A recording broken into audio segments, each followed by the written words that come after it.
This boy woke up in the worst situation possible. He was inside a truck packed with zombie monsters. After being brutally beaten, he found himself in a bizarre place. In truth, this man was a living legend of the army. He could face hundreds of soldiers alone, but in the middle of a mission, he was betrayed by his comrades. Now he had reincarnated as Michio, a boy who was beaten and forced to work. But now things would be different. Michio was a monster in military combat, capable of defeating an entire army. A helicopter flies through the sky, carrying the elite special forces of the Aldemir Republic, codename Ghost. They were feared by soldiers and terrorist organizations worldwide, the world's greatest special forces unit. Among them, there was a man known as the Strongest, George Sai, standing with a pistol in hand. Without mercy, he annihilates his enemies like a machine. People call him and revere him as the warlord. But on July 6, 2025, the strongest man met his end in battle. During the operation to eliminate the terrorist organization, Ignite, the soldiers report that the helicopter is unstable due to strong winds.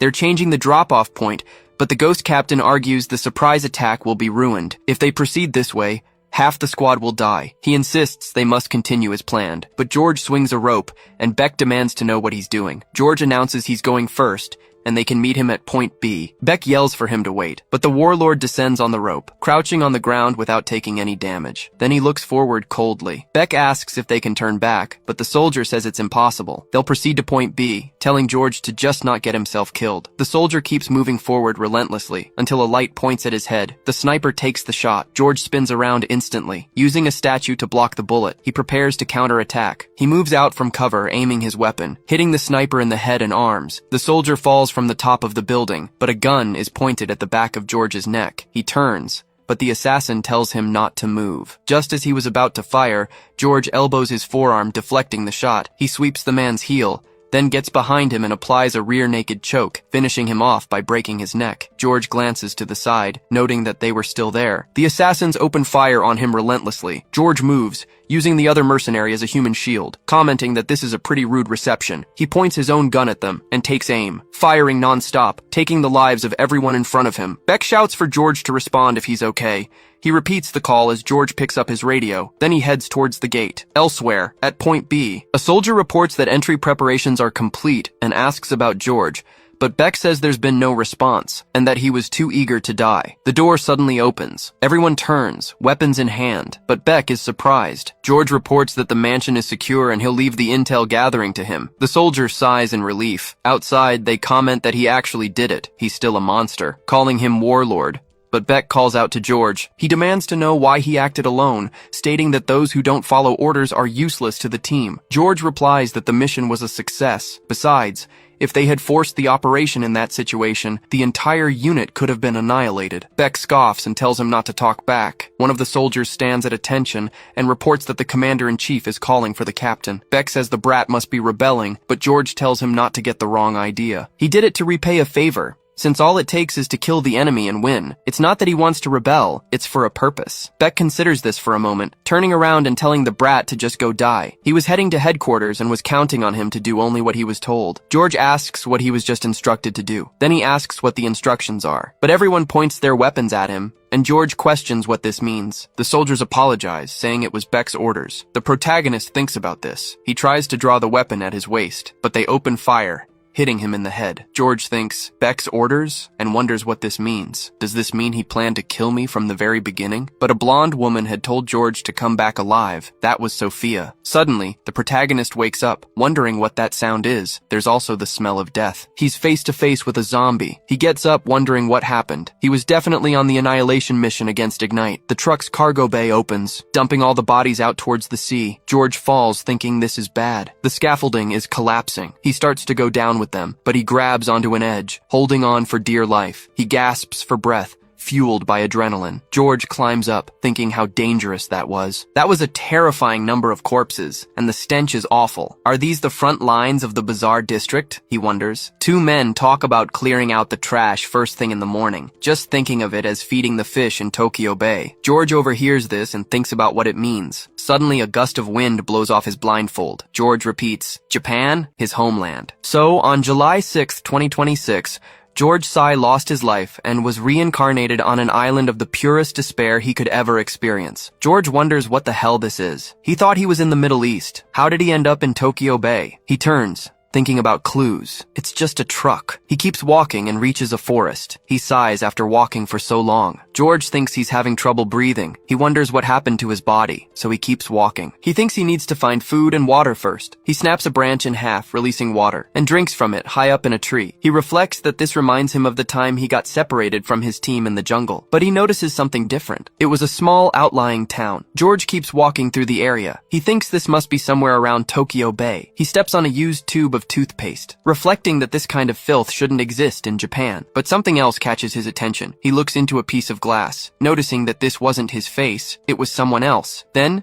someone grabs his shoulder, calling him Michio. George reacts instantly, putting the man in a chokehold. The guy asks what's wrong, saying it's him, Masa. The protagonist wonders if the man knows him. He doesn't seem to be armed, so he lets him go, thinking his name is now Michio. Masa asks why he did that all of a sudden. Michio asks what he wants, and the guy says he's his friend. Michio understands and extends a hand, apologizing. Masa shakes his hand. He says he's relieved to see him okay and was worried since he took such a bad beating. Michio asks, "I was beaten? Why?" Masa explains that Zeha's word is law in this mining area, and that's the reason. But then Zeha appears, asking what he just called him, and especially him, a mere slave from his own team, daring to speak to him without using an honorific. Now he's going to get a penalty. He raises his arm and punches the young man. He lands near the mirror. Zeha comments that he's so stupid for forgetting the rules, and if you forget, you get a penalty. If you piss me off, you're the one who pays. Masa apologizes, saying he was wrong. It was Michio who said his name without an honorific first, and he was just influenced by him. Zeha turns towards him, saying it's a surprise he survived after being beaten so badly. But the protagonist doesn't react, just stares at him. Zeha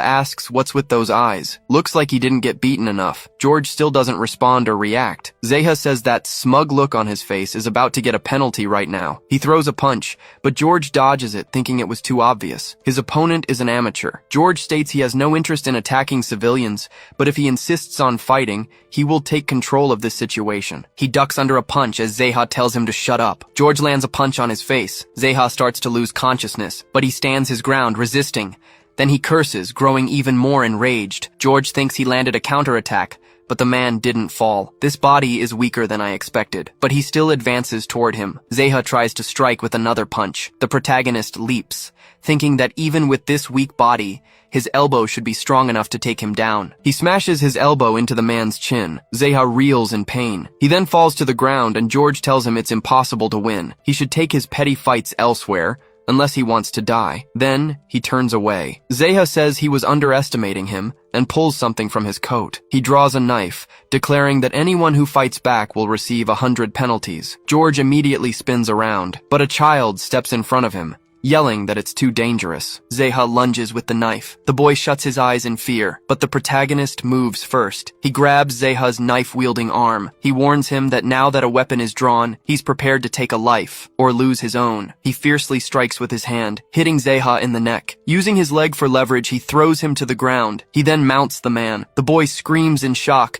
unable to believe what's happening. Zeha coughs from the pain racking his body, but he is quickly overcome with fear. The protagonist raises his fist. Zeha tries to scream, begging him to wait, to stop, but the protagonist says you don't say things like that in a fight to the death, and he smashes his fist into the man's face with all his might. The child is stunned. George gets up. Zeha is knocked out on the ground. The protagonist notes that he hit him with his full weight, but that was all the damage he could inflict. He needs to do something about this weak body first. The boy is bewildered by the display, but then reality sets in. He asks what's gotten into Michio. The protagonist looks back. He wonders who this kid is and why he seems so familiar, but the boy asks if he's messing with him. George replies that he has amnesia. Q says it's him, the guy who lives next door. Michio apologizes, saying he doesn't even remember his name. Q runs after him, asking if he's forgotten him too. Zeha, enraged, screams that this will earn him a mega punishment. On the way home, Q comments that he was incredibly strong back there, and wants to learn how to fight too. George replies that, more importantly, he wants to know about this island. The boy says they have no choice. This is the industrial waste island, floating in Tokyo Bay, a heap of garbage and filth. The protagonist thinks he's never heard of such a place, and wonders if it really exists in Japan. Men are forced to work in the mines. Women and children can only survive by selling things or scavenging through trash. Security is as bad as it sounds. The island is a giant cesspool. George thinks it's like a post-war slum, maybe even worse. Q spots spots a loaf of bread on a table. He starts daydreaming about eating it. The vendor tells the brat to get lost, betting he's broke. Q tells him not to assume things, but the protagonist hands over a bill. He asks for the bread. The vendor agrees,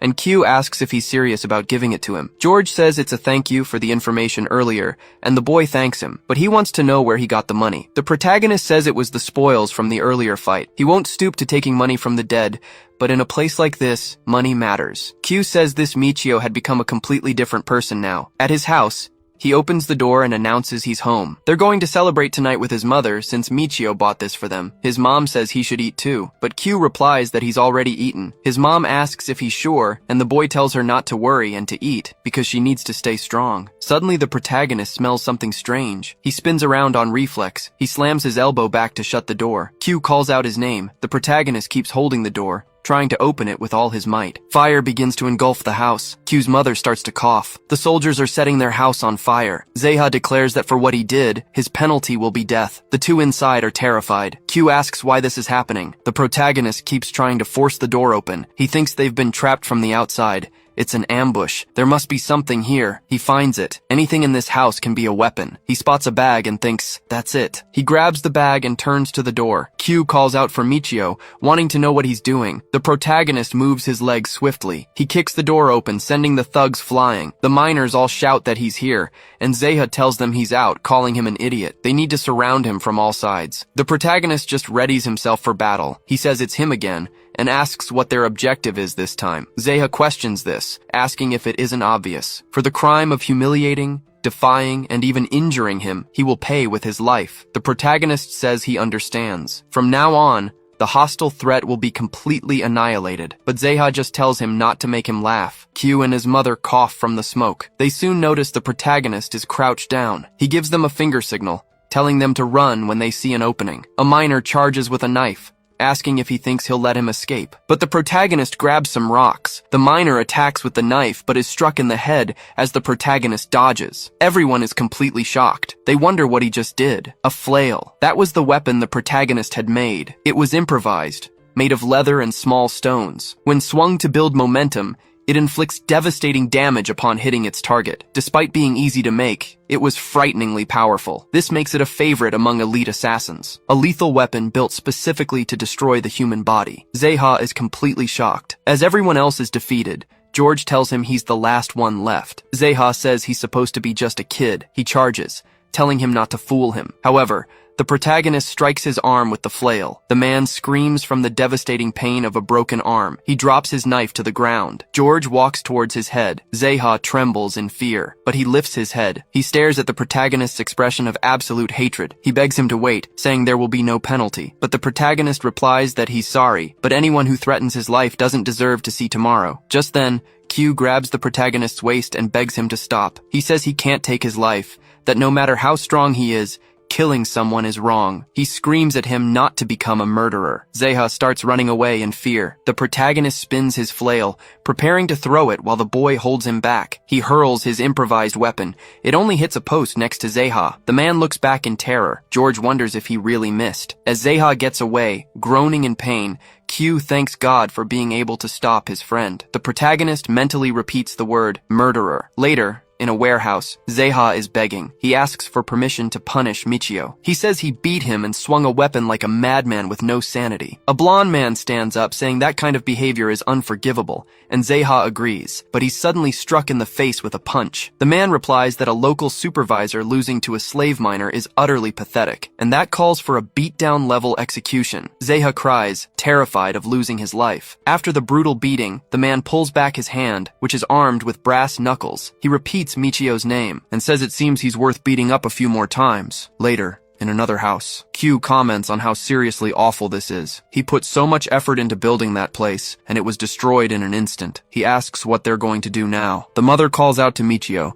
asking if he's really okay with staying there. George agrees, but it was just a deal to make things clear. He'll provide information on how the island is managed, the food supply system, and anything else because he wants to know everything. Q gets annoyed by this. He tells him to calm down and not talk like a stranger. Ever since he lost his memory, he's been acting strange, asking if his personality changed too. George mentally repeats the words, different person, and that maybe this kid is right because he used to be a soldier. But he suddenly lost his life to his own allies on the battlefield. There's probably something bigger behind all this. He won't let it end like this. He will definitely escape this island, and he will destroy every last one of those traitors. The next day, he's training outside. He starts doing push-ups. First with his left arm, then his right. George wonders if this is really all he's got. It feels like his muscle and core strength have to be rebuilt from scratch. A voice catches his attention. Masa approaches his friend. The protagonist thinks it's the guy from before, the one who handed him over to Zeha. Masa asks what he's doing, telling him he'll be late for the mine. The protagonist thinks to himself that this is a good chance to gather info. In the underground mine,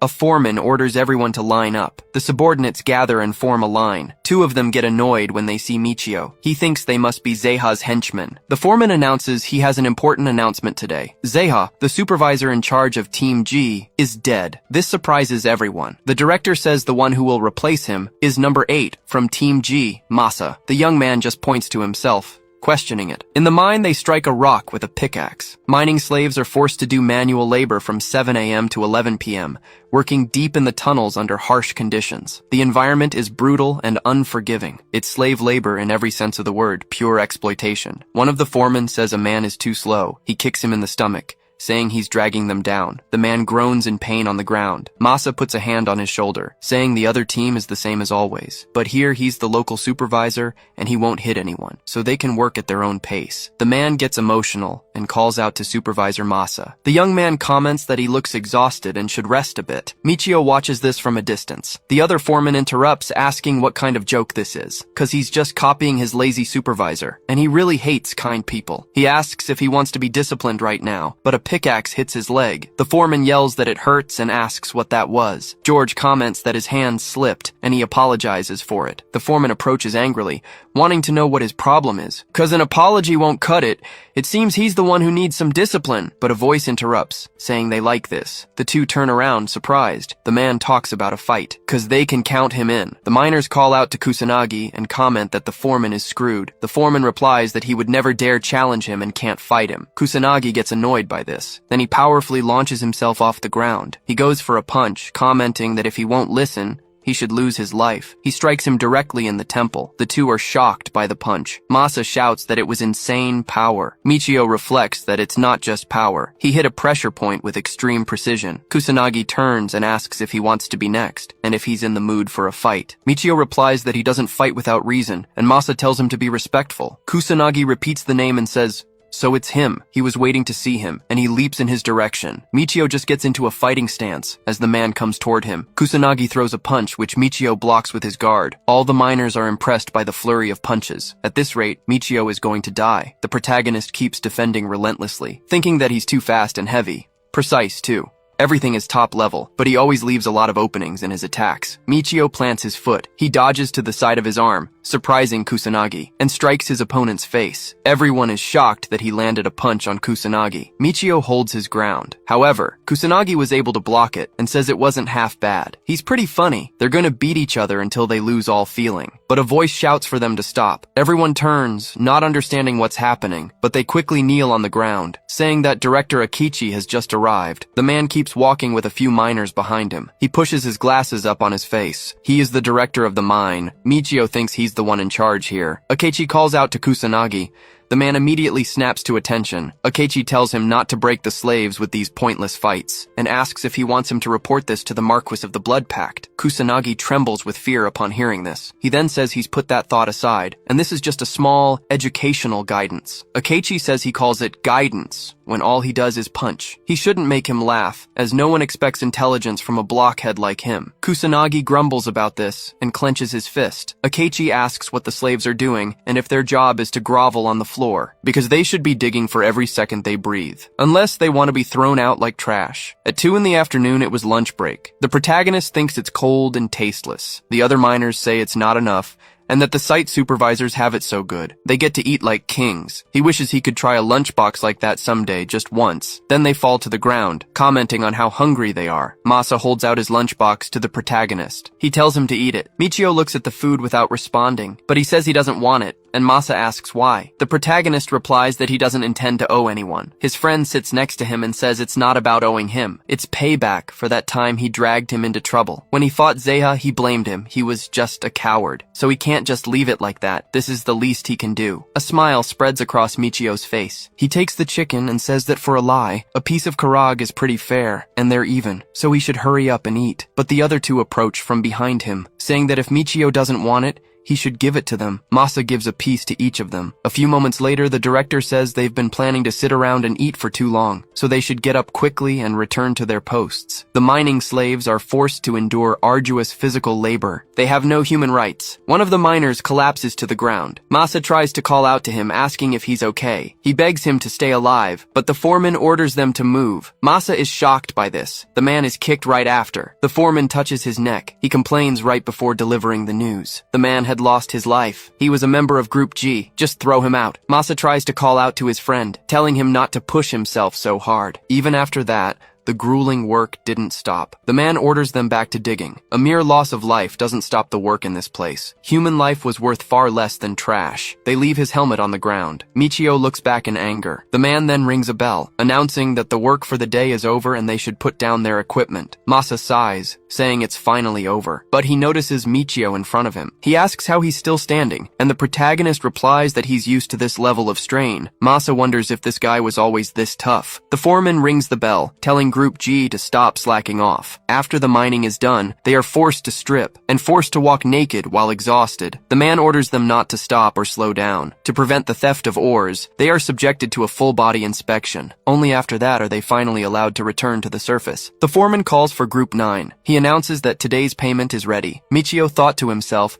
that it was 1,000 yen a day for 16 hours of work. One of the workers behind him gives thanks for the money, saying it makes him happy today too. Michio wondered how he could be so happy with such a small amount. Just then, a truck approached, and everyone got excited. The protagonist wondered what it was, as something was definitely coming. The other miners mentioned he was still there. Some women thanked the miners for their hard work today. They explained that because they worked so hard, they'll get a 20% discount on everything. Michio repeats the words, Mining Appreciation Day, but the other men are already running towards them, asking for a beer and a small bag of chips. Another woman also hands out some octopus snacks. Everyone keeps placing their orders without stopping. The man cracks open his beer and chugs it down. He sighed in bliss, commenting on how it hit every cell in his body. Another man remarks that Haida just doesn't get it, trying to save money on Appreciation Day. He calls it the peak of inefficiency, since he's going all in, drinking 1,000 yen's worth of pure indulgence. Michio mentally noted how strange it was. A few moments ago,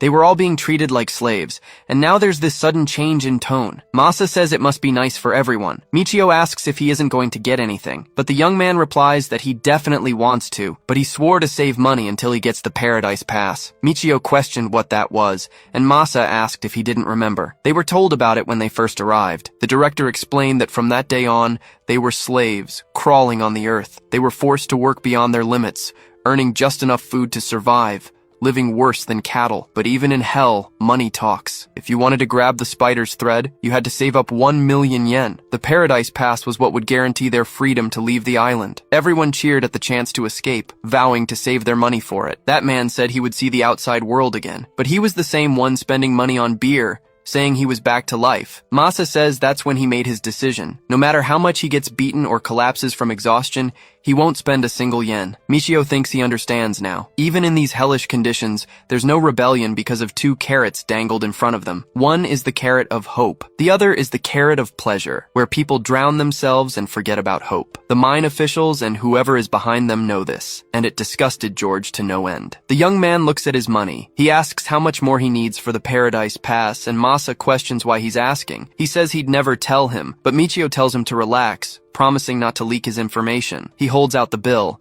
saying he just wants to help him escape. Elsewhere, Michio says that means he has 60,000 yen left to go. Counting his salary, that's 2,000 yen a day, so he'll hit the goal in a month. Masa thanks him but wants to know why he'd go so far for him. Michio tells him not to worry about it, that they were doing this for him. More importantly, he wants to know if there are any boats, beaches, or docks on this island. Masa says no, and tells him to look for himself to see what it was really like. This island is surrounded by steep cliffs. That's common knowledge. The protagonist says he's going to check the place out. Masa warns that escaping is illegal and asks if he's crazy, but the protagonist questions if there are any laws in a lawless zone. But a sound interrupts his escape. The protagonist turns around and comes face to face with a drone. It was watching him, aiming a weapon at him. He realizes it's a military drone. The drone detects the monitor and acquires a route to the target. Michio starts climbing back up. Masa wonders what's happening. The protagonist makes it back to the top, yelling for him to run. Now! Masa asks what he's talking about, but a bullet grazes past him. The young man stares in shock. The two of them take off in a panicked sprint,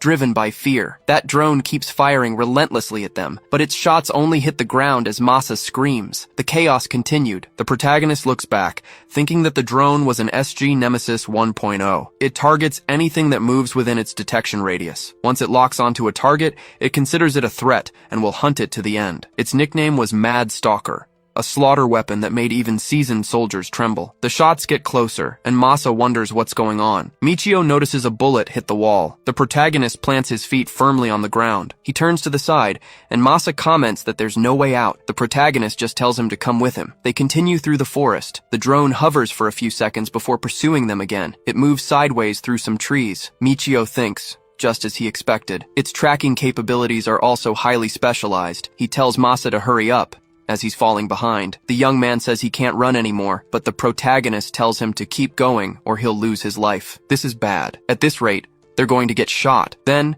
he spots a rat in a tree. The young man thinks, that's it, and approaches it, catching the rat in his hand. He announces he's going to count from 3, and when he's done, they have to stand perfectly still without moving a muscle. Masa asks if he's insane, yelling that they'll be filled with holes, but the protagonist starts the countdown. The young man tries to argue against it. The drone continues to fire non-stop. They leap over a rock and the drone keeps following. Finally, the countdown reaches 1. The protagonist apologizes to the rat and throws it toward the drone, hitting its camera. The machine turns, scanning the new target, then moves to the other side. Movement detected. Changing target. New route acquired. It aims at the rat and begins to eliminate it, riddling the poor creature, which had nothing to do with this, with bullets. Then it turns back towards them, but it stops just as quickly. The protagonist doesn't even flinch. The drone begins to circle the two of them, analyzing their faces. It makes a noise as it looks at Masa, but its trigger isn't pulled. It then turns to Michio, doing the same to him. A bead of sweat drips down the protagonist's face. He was worried the drone would fire at him. The drop starts to fall, landing on a plant. The drone moves in front of them, then begins to fly upwards, announcing that the execution was complete. Masa collapses to the ground from the adrenaline rush, thinking he was finished. The protagonist just sighs, not reacting much. Masa wants to know what that thing was. Michio explains it was a drone developed by the Aldemir Republic, built purely for indiscriminate tracking and assassination. It can't distinguish between enemies and allies, so it was deemed a defective model and removed from wartime use. Masa asks if that thing is used in battle, and wonders how he knows so much about it. The protagonist wonders why, of all places, it was here. Its danger level is so high that selling or lending it to other countries is prohibited, so maybe the island he's on has a connection to the Aldemir army he used to serve in. Back at his house, Kyo calls out to the protagonist as his food burns. He says it took him a while, and his mother says he should say welcome back first. The protagonist asks what he's making, and Q replies that it's scrap soup, his special dish that he used to love. Now they can afford to eat better scraps, and he's thankful for it. Michio thinks about this for a moment. The boy says they should eat, because the food smells great. Michio puts the food in his mouth. He thinks that the acidity is intense and that this isn't safe for human consumption. Even military rations are better. Q says it's really good, and the protagonist wonders what this is. What kind of palate does he have? His mother explains that it was hard to even buy scraps on this island, so he grew up eating worse things as a child. Q says that earthworm udon was really good. He tells them to look, since there's even meat on the bone. It's their lucky day. He comments that this is heaven, and he tells the protagonist to pay up now. Michio asks what he means, but Q tells him to stop playing dumb and hand over the food money since he got paid. However, the protagonist replies that it's already gone. He gave it to Masa. The boy panics when he hears this. Michio says he plans to keep giving it to him from now on. The boy even drops his food in shock. He says it's Mikio's fault, and he sighs angrily because there was still a little left, but the protagonist puts the food on the table, saying he found a good use for it. He should take the leftovers and follow him. Q questions this statement. In a forest, he sees what's being done. He wants to know what he was planning with some scrap metal and a bucket. The protagonist says this is how he does it. Q complains that he threw his food away, but the protagonist denies it, saying he didn't throw it away. He was repurposing it for something else. Leftovers stink, and that makes good bait for wild animals. In other words, this should be enough to attract something. Q asks if he's setting traps and what they're going to hunt, but the protagonist says it'll probably be rats or another small animal. The boy says he was seriously considering eating rats, but heard about people dying from stomach problems afterward. Michio explains that city sewer rats carry diseases, but forest rats are valuable sources of protein. He asks if he doesn't like rats, then they'll walk a bit more. Q asks about more traps. He wants to know why they're bothering to put them in these bushes, and the protagonist says it's overgrown, which is why it works. The animals feel safe coming closer. Q gets excited by the scene. A bird was trapped on a tree, baited with a worm, becoming their next prey. Michio says this should cover lunch for tomorrow, and the boy agrees. At the administration building's mining site, a foreman reports that the week's total was 643 tons of ore, but 9 slaves had lost their lives. There were many losses, and most of them were likely due to malnutrition or overwork. He tells Director Akichi that even though they are slaves, they are still human lives, and they should increase food portions and breaks. Akechi cracks a smile, saying that headquarters doesn't care about human lives. Wishima tries to argue,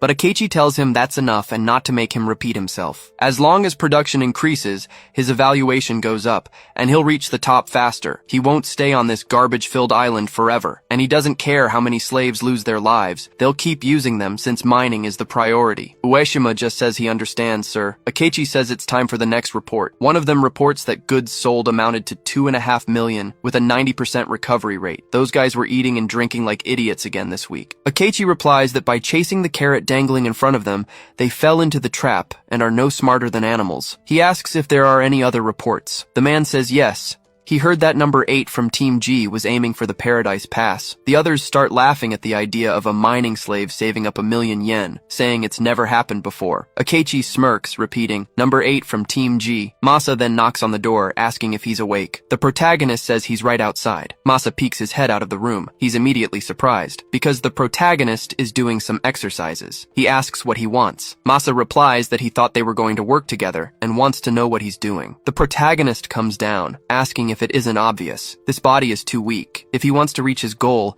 he needs to get even stronger. Masa replies that he's weird. Q wakes up and asks what that noise is so early in the morning. He notices Masa and asks who he is. The boy says he's Michio's co-worker. Q says so he's the one stealing his salary and must give it back because that's his food money. They were always hungry around there. Masa thinks about his past. His sister saying she was hungry. He asks if it's good, and his sister replies that it's delicious. She loves her big brother's toast. Masa thinks he wants to make it for them again, and he apologizes for it. The boy says he'll bring something good next time, so he should let it slide this once. Q agrees, but says it better be worth at least 1,000 yen. Michio puts on his shirt and walks in that direction. In the underground mining tunnel, Masa shouts that it's unstable and asks for cover. He says it's fine with just the two of them, so they can move safely. Ishizuka says he'll carry from this side. Akechi interrupts, saying that's good leadership. He takes safety seriously, just like the rumors said. Number 8 is impressive. Masa asks how he knows him, but Akechi says he's well known. He keeps the team in line without violence and as a result increases production, so he sees the rumors are true. Masa breaks into a smile, thanking the man, saying he's honored. Akechi says there's no need to be formal, as he came here for a reason, to give him a special bonus,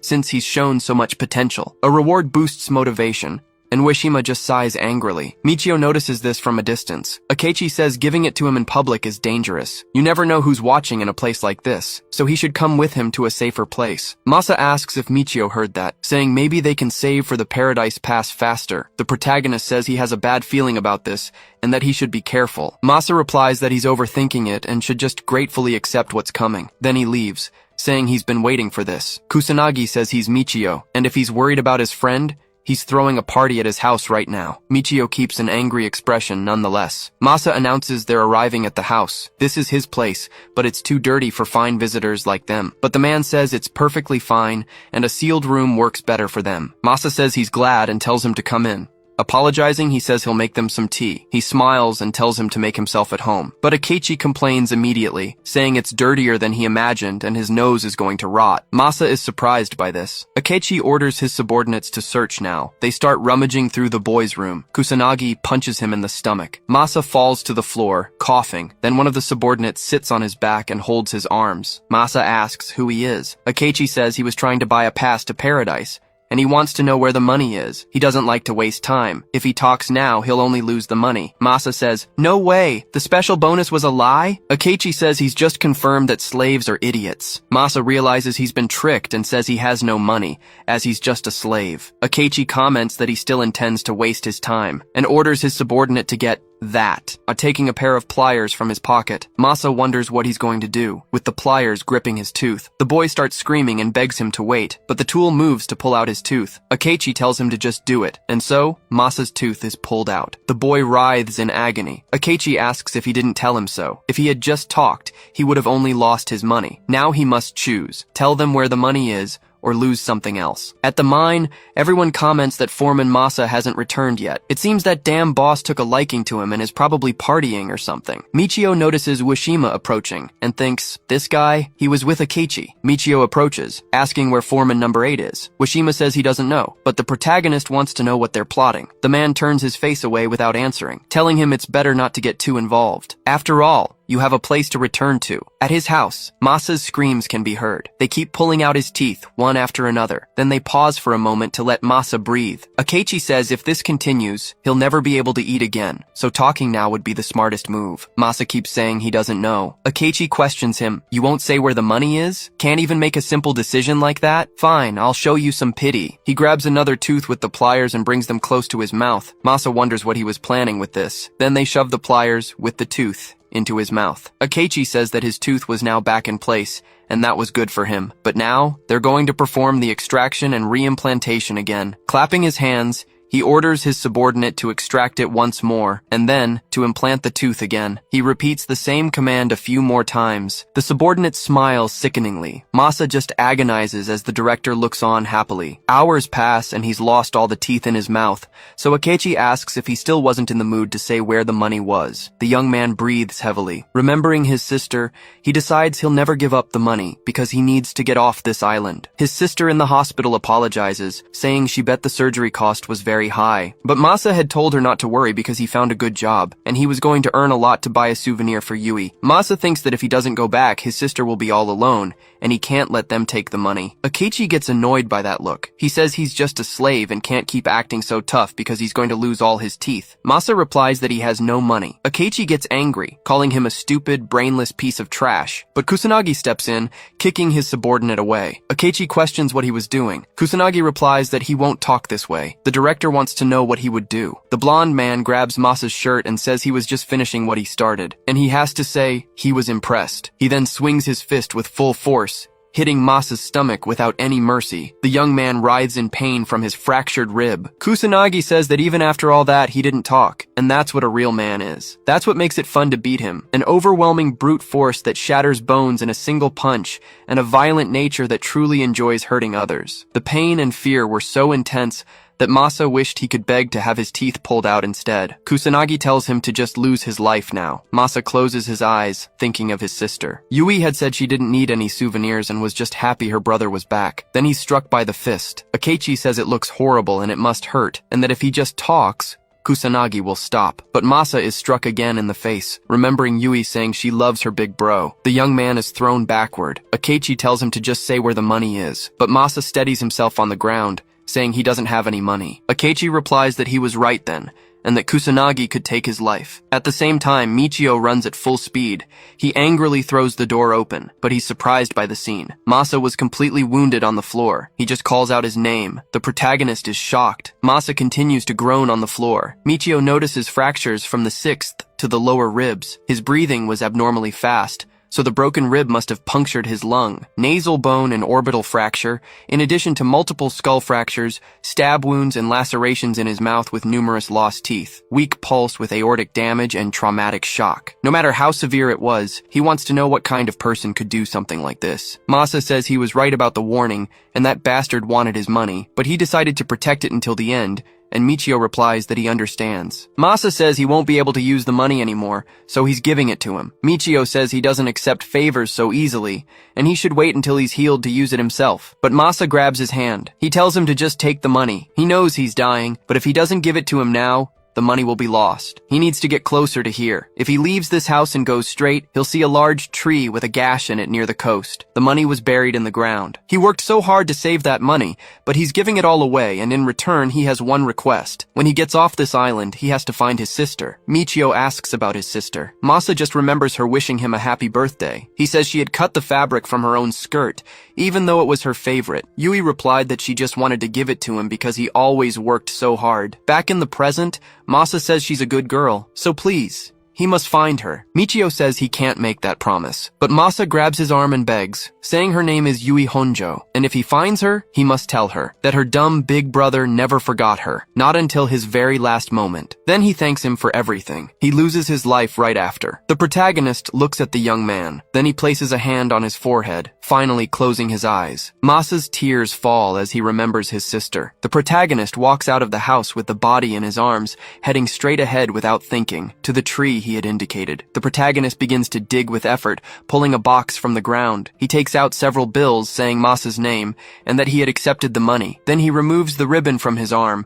unwrapping what was left of it, and saying he'll take this too, to hide his face. Akechi thanks him for showing them the way, and he had finally lost his life. He was a rare kind of idiot who suffered for nothing, losing both his money and his life, a fitting end for a useless piece of trash. So he says that either way, this slave must hand over that dirty money. Michio just stands up, saying he refuses the offer. Akechi says that just as he thought, slaves are all fools, and he's no different from that piece of trash. Then he orders his subordinates to take the money from him. The protagonist also lunges forward with a punch, dodging a blow from one of them and countering with a strike to his face. He does the same with his elbow to another subordinate. The third one comes at him again but gets an uppercut to the chin, falling hard to the ground, unable to react. Michio says he was entrusted to manage this money by Masa. It's war funds, and if their plan is to take it, then he'll have to remove them. The subordinate gets up with a bloody nose, and Akechi pulls something from his jacket, saying they were all useless. He raises a finger, then points the pistol. The protagonist is on alert, but Kusanagi grabs his hand, saying he would stop if he were him since it's not worth wasting a bullet, and that they'll finally finish what they started. Michio doesn't answer, but remains ready for combat. Akechi tells him not to take too long, and Kusanagi agrees. Both fighters then assume their combat stances. Kusanagi quickly advances toward the protagonist, attempting a series of strikes that are always dodged. Michio notes that he was a boxer with serious training too. Kusanagi prepares a cross, saying he has nice footwork, but dodging won't win him the fight. However, the protagonist dodges and prepares a counterattack, landing a blow to the opponent's liver. The protagonist just sighs angrily. Akechi cracks a smile. Kusanagi praises the good liver shot, saying it was good enough to feel like a massage. Kusanagi prepares to counterattack. The protagonist also tries to defend with his arms, but the attack sends him flying. Michio is surprised by the impact he took. Akechi reflects that no matter how good a cat's maneuvers are, it can't win against a tiger. The protagonist advances once more, delivering several blows to Kusanagi's face. Akechi thinks he's agile, but that level of attack can't stop Kusanagi. Michio prepares to defend once again, letting the fist strike his arms. He's thrown back once more. Michio steadies himself on the ground and notices he's on the edge of the cliff. The rocks there fall into the sea. Kusanagi advances, asking if he thinks he can turn this around just by keeping his guard up, and that he's too naive. His fist approaches right after, but the protagonist dodges to the side, preparing his own fist, and so he lands a perfect punch on the chin. He hits the other side next. Michio keeps a serious expression, but Kusanagi laughs, saying he's better than he thought, and that he was really making this fun. This is how a fight should be. The protagonist then ducks down. Kusanagi notes that it was a counter-attacking stance again, and not a bad one. However, there was something different, so he stops his fist in front of him, moving his foot since he wasn't just punching. Akechi thinks this slave was reading Kusanagi like a veteran boxer, and he was right, but he also has a powerful kick. The protagonist then moves his arms, defending the kick with his stance as well. Kusanagi is surprised by this move. Then the protagonist pulls him in for a takedown, knocking his large opponent to the ground. Akechi is completely stunned by this too. The protagonist traps him in a jujitsu hold. Kusanagi asks how he read him, but the protagonist explains that he had a low center of gravity and a stable lower body that didn't move up or down, the traits of a kickboxer. Then he lands an elbow to his face. Kusanagi groans in pain. Then the protagonist moves in once more. The man flashes a wide grin, grabbing Michio's neck, and then squeezes with all his might, saying it wasn't bad, but he got too close. He then reverses the hold, saying that if this were a martial arts match, but it wasn't a match. What they were doing now was a no-rules brawl. He continues to squeeze the protagonist's neck. Akechi wonders when the last time he saw Kusanagi get serious was. Slave revolts had happened many times in the past, and plenty of martial artists were confident in their skills, but none of them ever managed to defeat Kusanagi. He's a brawler who doesn't follow rules. There's no way he'd lose to a mere fighter. Kusanagi says it's a refined martial art, but there's no way it can beat him. The protagonist moves once again, striking his opponent's chin with his palm. He then grabs Kusanagi's arm. The big man thinks that this guy used his palm to create the necessary space to pivot his legs. Michio puts him in an arm lock and throws him to the ground with full force. Akechi is startled by this. The protagonist then begins to twist his arm, repeating what he'd said, that this was a brawl. Kusanagi is even more surprised to hear this. The protagonist continues to twist his arm. The big guy starts to scream in pain as his arm is slowly broken, until it's completely twisted by the protagonist. Kusanagi groans with even more pain. The protagonist gets on top of him, saying not to get him wrong. This was supposed to be a brawl, but it doesn't even count as one. It was a pure one-sided defeat on his part. The strongest man in Aldemir's elite unit, Ghost, George Sai. Despite his unparalleled fighting ability, he had never experienced a brawl. Kusanagi moves quickly, saying this was interesting. The protagonist just looks at his two fingers, then breaks them with his forehead. Kusanagi groans in even greater pain. George had only experienced fights for his life, so he moves quickly with his elbow, like a hammer coming down on his opponent's face. George Sai had experienced nothing but this, so the protagonist misses his punch. Kusanagi pants, filled with extreme fear, and thinks that this guy, if he were a normal person, he would hesitate at the moment he needed to take a life. But this guy was completely different. He was calm, efficient, and confident. The protagonist moves his fist once more. Kusanagi tries to defend himself, thinking he's really trying to take his life. The blow breaks through his defense, hitting his trachea with full force. Kusanagi immediately starts to cough, thinking that this guy in front of him was not a fighter, and definitely not a brawler. This couldn't be right. He was a professional at taking lives. Kusanagi suffers on the ground, thinking he uses the same martial art as George Sai, a veteran soldier, Krav Maga, which is used by special forces in several countries, the world's strongest combat technique. The protagonist picks up a rock from the ground. He raises it high and approaches his face, bringing it down with all his strength, without hesitation. But a voice stops him from taking his life. Q had told him he should never do that, so he wouldn't become a murderer. So he gives up, tossing the rock away. It falls deep into the sea. The protagonist then gets up, but he starts to hear laughter. Kusanagi gets up, saying that this is good. This was what he was looking for, and they'll fight until they lose their lives. The protagonist then raises his guard, but he's surprised by what happens next. Dodging a shot that hits Kusanagi, the protagonist moves closer to the edge of the cliff. Kusanagi wonders about this as blood gushes from his chest. The protagonist holds on at the edge,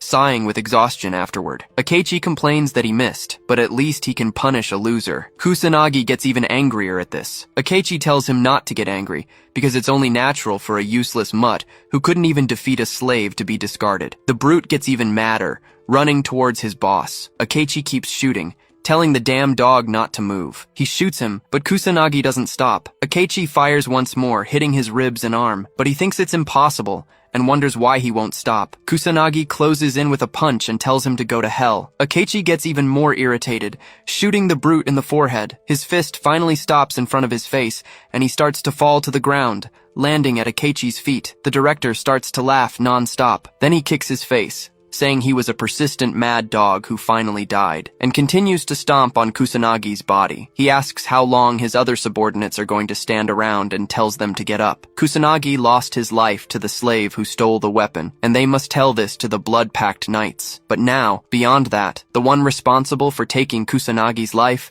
must be punished. Michio just looks back. Akechi aims the gun, saying he praises him because his combat skill is wonderful. But no matter how strong he is, a single man can't win a war. In modern society, what matters are brains and guns. Michio raises his hands. Akechi is surprised by this, but a sick smile spreads across his face. He says that naturally, anyone would be intimidated by a gun, and asks if he's going to surrender. The protagonist doesn't answer him. Akechi continues, saying he'll take his life because he'll pay dearly for the wasted time and bullets. He approaches him with long strides, saying that running to a dead-end cliff was a mistake, but the protagonist says everything went as planned. Akechi questions what that sound is, but the military drone rises above them. Akechi asks what that is, and the protagonist looks up. The director keeps asking about the Mad Stalker. His soldiers wonder if that's a small aircraft. One moves forward but ends up getting shot in the head, falling to the ground immediately after. Akechi is surprised by this, noticing the lifeless person on the ground. His colleagues also panic now. The stalker prepares to fire again, while the other two run away. Their movement is detected,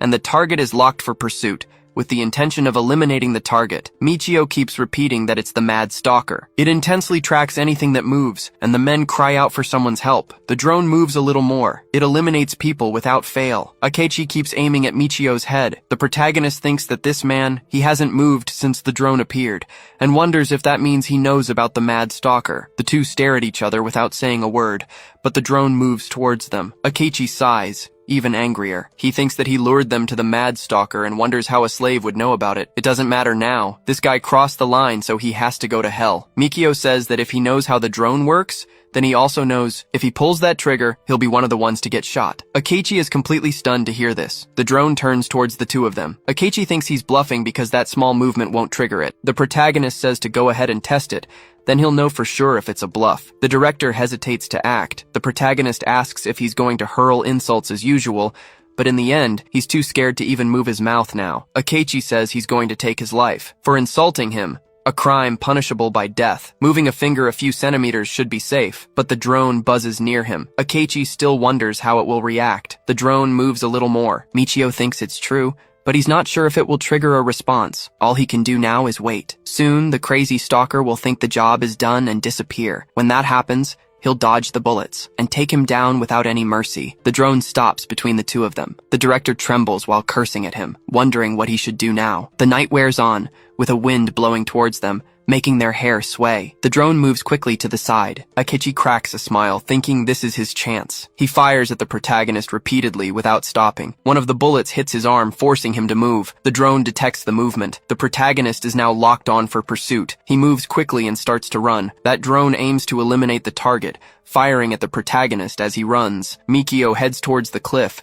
He gets hit once more. He then leaps high into the air, heading for the cliff this time. The drone beeps a few more times, shooting the protagonist in the thigh. The protagonist feels the pain immediately. Akechi grins. He fires another shot into the same spot. The protagonist starts to fall uncontrollably. He screams out, but then realizes his situation. He does a quick sit-up in mid-air, jumping safely this time, and so he falls into the water. The drone continues to pursue him. It moves forward, still shooting, firing even into the water. The protagonist gets hit a few more times, groaning in pain. The drone then starts to circle. The protagonist dives even deeper. The pursuer beeps once more, signaling that the execution was complete. Akechi is surprised by this. He approaches the edge of the cliff, saying he thinks he's dead. Then he laughs, because a mere slave dared to challenge him. He laughs even more manically after that. Back at the cliff, the protagonist starts to surface. He wonders if they're gone. Then he feels a sharp pain, noticing the heavy bleeding from his leg. He takes the gag from his mouth and ties it around his leg. He reflects that he was caught off guard, and the bullet is still inside him. He needs to remove it and treat the wound somehow. The blood begins to spread. The protagonist moves. Something in the water heads towards him. Michio wonders if something is coming. It could be a predator. The shark charges at him. Mikio is completely stunned, but he dodges the shark's bite, wondering if it smelled his blood. What appeared before Michio's eyes was the top predator of the marine food chain, a great white shark. Its torpedo-like shape moves through the ocean at 50 kilometers per hour. A single bite easily exceeds a ton of force. The protagonist dodges another bite, losing his breath, but the shark's tail was approaching,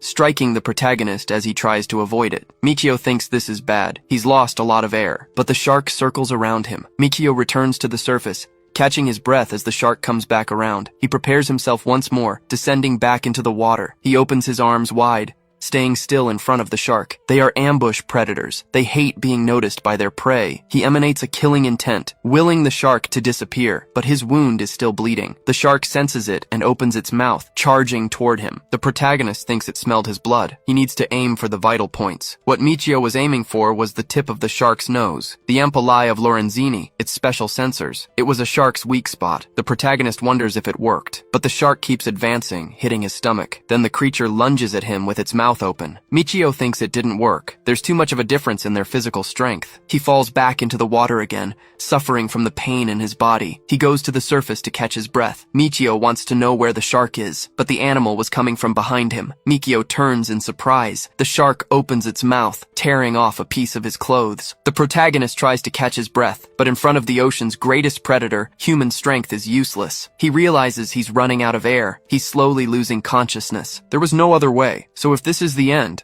again, he's happy with it. He won't pathetically cling to life. He finally loses consciousness. But a voice tells George Sai to wake up. A woman tells him to promise that no matter what happened, he would come back alive. The protagonist wakes up, thinking of Sophia. He grabs the shark's sides, climbing onto it. The protagonist thinks he's going to break his promise again. That would be too pathetic this time. He reverts to his George mentality. Moving with his fist, he punches the shark. The protagonist continues with his determination, relentlessly punching the creature. The shark gets angry. The size difference was insane, and the water resistance was reducing the force of his attacks. Even aiming for the weak spot on its nose didn't work. There's no way to harm the king of the oceans. Not like this. So the protagonist pulls the cloth from the shark's teeth. He moves away, going behind it. He grabs onto the shark's gills, using them to move with it. The protagonist applies force to its gills. He strikes with all his might. Inside the shark's body was a different story. He wonders if it liked that, how it felt to have its insides torn apart. The protagonist shoves his hand in there. The shark starts to panic, thrashing from side to side. Mikio thinks he won't let it shake him off. He puts in as much strength as he can. He pulls an organ out from inside. The shark starts to sink. Michio realizes he's out of air. The protagonist climbs to the surface,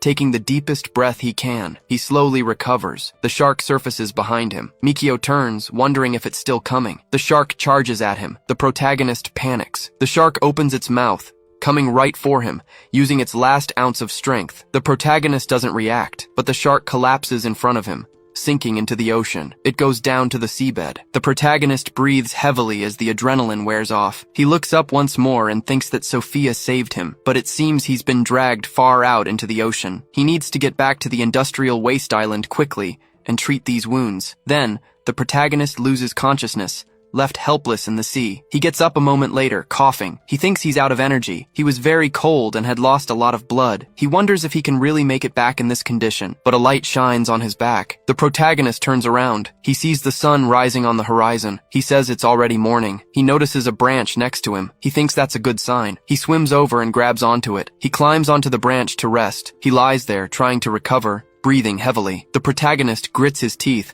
looking at the sky as the sun rises higher. He turns over, thinking that he survived again. The water laps at the surface. The protagonist is now on an island. He thinks it's been about 5 hours since he was shot. He needs to get the bullet out and treat the wound quickly, but he loses consciousness again, his head hitting the ground. He thinks this is bad. His body temperature is dropping. Something approaches from above him. The protagonist wonders if it's an enemy, since his body won't move. The person asks if he can hear them and if he knows his name. The protagonist starts to think about it. When he was George Sai, he was at a shooting range, repeating the action over and over, always hitting the center of the head, until a voice calls for George. A blonde young man asks if it's really him. He introduces himself as Rory, the new recruit for the Ghosts, and says it's a pleasure to meet him. George walks right past him and apologizes, but says he doesn't do small talk. The young man looks down in silence. He says that his father and mother lost their lives to terrorists. The one who avenged them was him, the warlord, and he wants to be as strong as him, shouting that he was his hero. The protagonist looks back, surprised, but he replies that he had simply carried out his mission. Rory is stunned to hear this. A few days have passed since then. They are attacked by the terrorist unit's artillery, suffering multiple casualties, so they need treatment now. Some medics take him away, saying he has a level 7 consciousness with a blood pressure of 40/80. So they begin to treat the soldiers. A doctor says George's shoulder is injured, but he tells him to leave it since it's a minor wound. But a familiar voice calls his name. Rory, wounded on a stretcher, asks if he's okay too. George tells him to stop talking. Sophia shouts that it's a massive abdominal wound from a large caliber fragment with a confirmed pelvic fracture. Rory thinks that he couldn't be like him after all. The protagonist is left speechless. The young man says he doesn't want to die, that he's afraid of the Reaper. George says everyone dies in the end. There's nothing to be afraid of. Life or not, it means nothing. Sophia says if he can move, he should help carry the stretcher to the surgical center and apply pressure with this gauze. Then she tells him to hurry because they're short-staffed. Sophia introduces herself as a military doctor and says they will save everyone. A few moments later in the operating room, they announce that his vital signs are dropping. Sophia yells that a good doctor doesn't shout in front of a wounded patient. If he were her patient, she wouldn't let him die. George is impressed by this, looking down with determination. Dusk settles in. Other nurses comment on how incredible she was, that Sophia really saved everyone. So the rumors are true. She became a doctor at 17 and worked in war zones. George thinks,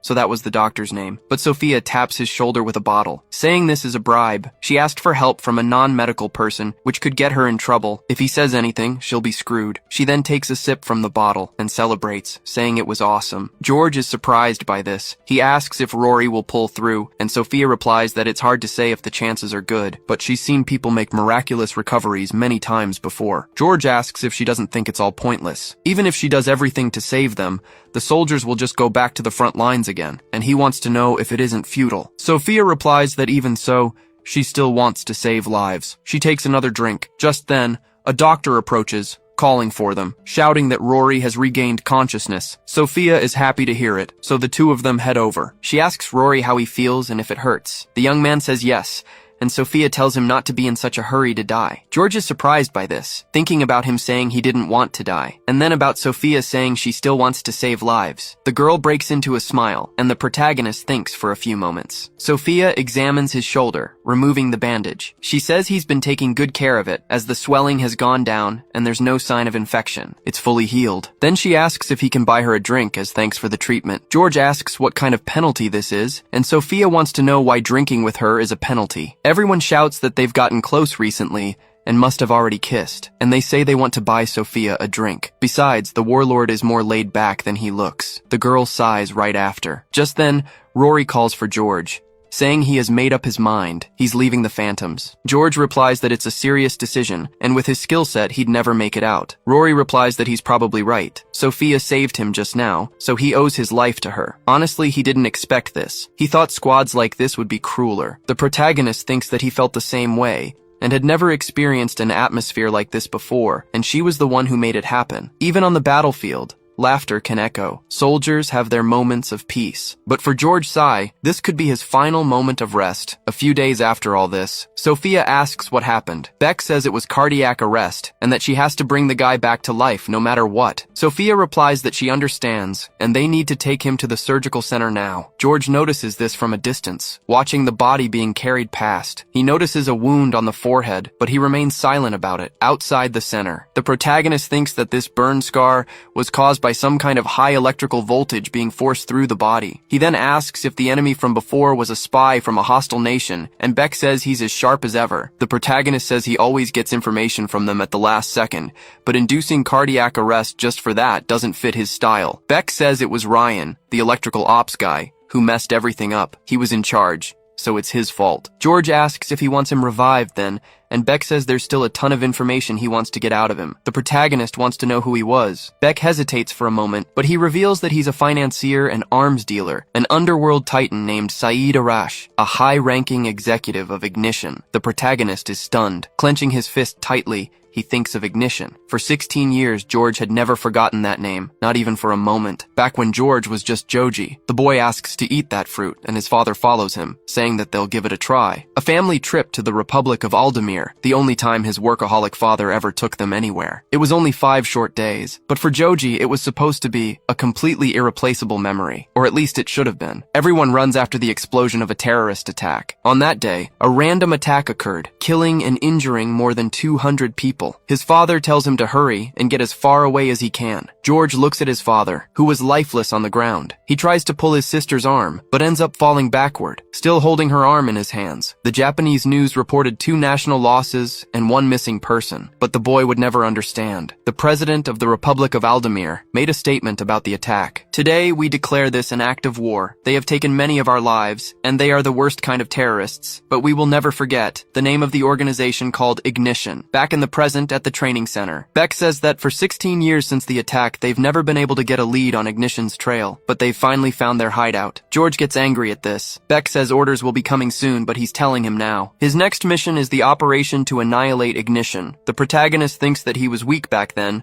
but he's not that child anymore. He has waited so long for this moment. Beck's radio starts to crackle. Central tells him to answer because it's bad, and the leader asks what's going on. The soldier reports that Saeed has disappeared, and so has Sophia. Beck asks if she disappeared too, and George is surprised to hear this. In the forest, the girl is breathing heavily. Outside the military camp's grounds, but Sophia stumbles and falls, hitting her head. Saeed says there's no time to stop, and that she must get up and keep moving. Sophia tells him not to be ridiculous, and to at least let her treat it, but the knife gets closer to her face. Saeed says they are far from the camp's perimeter, which means she is no longer important to him as a hostage, so the two of them keep walking. Saeed keeps the knife pointed at her. The girl swallows hard, but a click comes from Saeed's molar. He says the landing coordinates are J9 and that it's a bit tight, but he can make it down. Sophia thinks it's a transmitter hidden in his molar, and wonders how many devices are implanted in him. A few hours earlier, she had decided to place the patch to monitor his vital signs. It's been a long time since his heart stopped,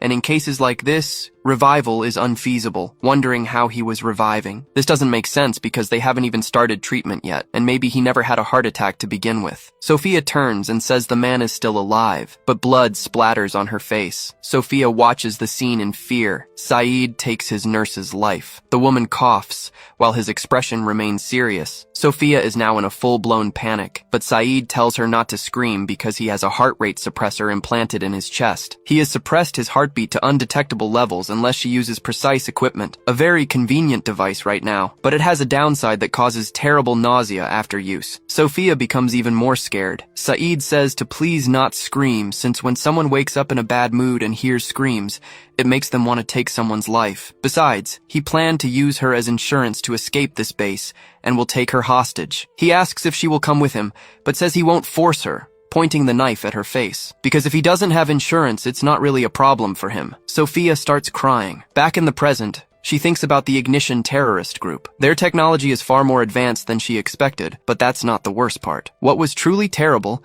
was their cold-blooded willingness to implant devices in human bodies to achieve their goals, and their brutality, taking lives as if they were nothing. It was kill or be killed. The girl thinks she has one chance, and that's all she has. As someone who operates on the battlefield, she always keeps certain drugs on her. Morphine, for example, she had in her pocket. It was a potent sedative analgesic. It removes pain and suffering, but even a small overdose can induce a coma. The morphine she carries is highly concentrated, and 2 milligrams could cause unconsciousness. If she injects the full 10 milligrams, it will definitely take his life. So they keep walking forward. A bird remains on a branch, but it turns its head upward. A sound starts to approach them. Sophia thinks this is the moment. With maximum speed, she moves her needle, stabbing it into the man's neck. Saeed is surprised by this. Sophia keeps pressing down, emptying the syringe. Saeed then loses consciousness. The girl is surprised by this, until the man falls to the ground. She breathes a cold sigh as the adrenaline subsides, staring at the body trembling there. She thinks that maybe 10 milligrams was too much, but Saeed moves his hand once more, grabbing the girl's neck right after. He mentions the injected morphine. He says it wasn't a bad plan,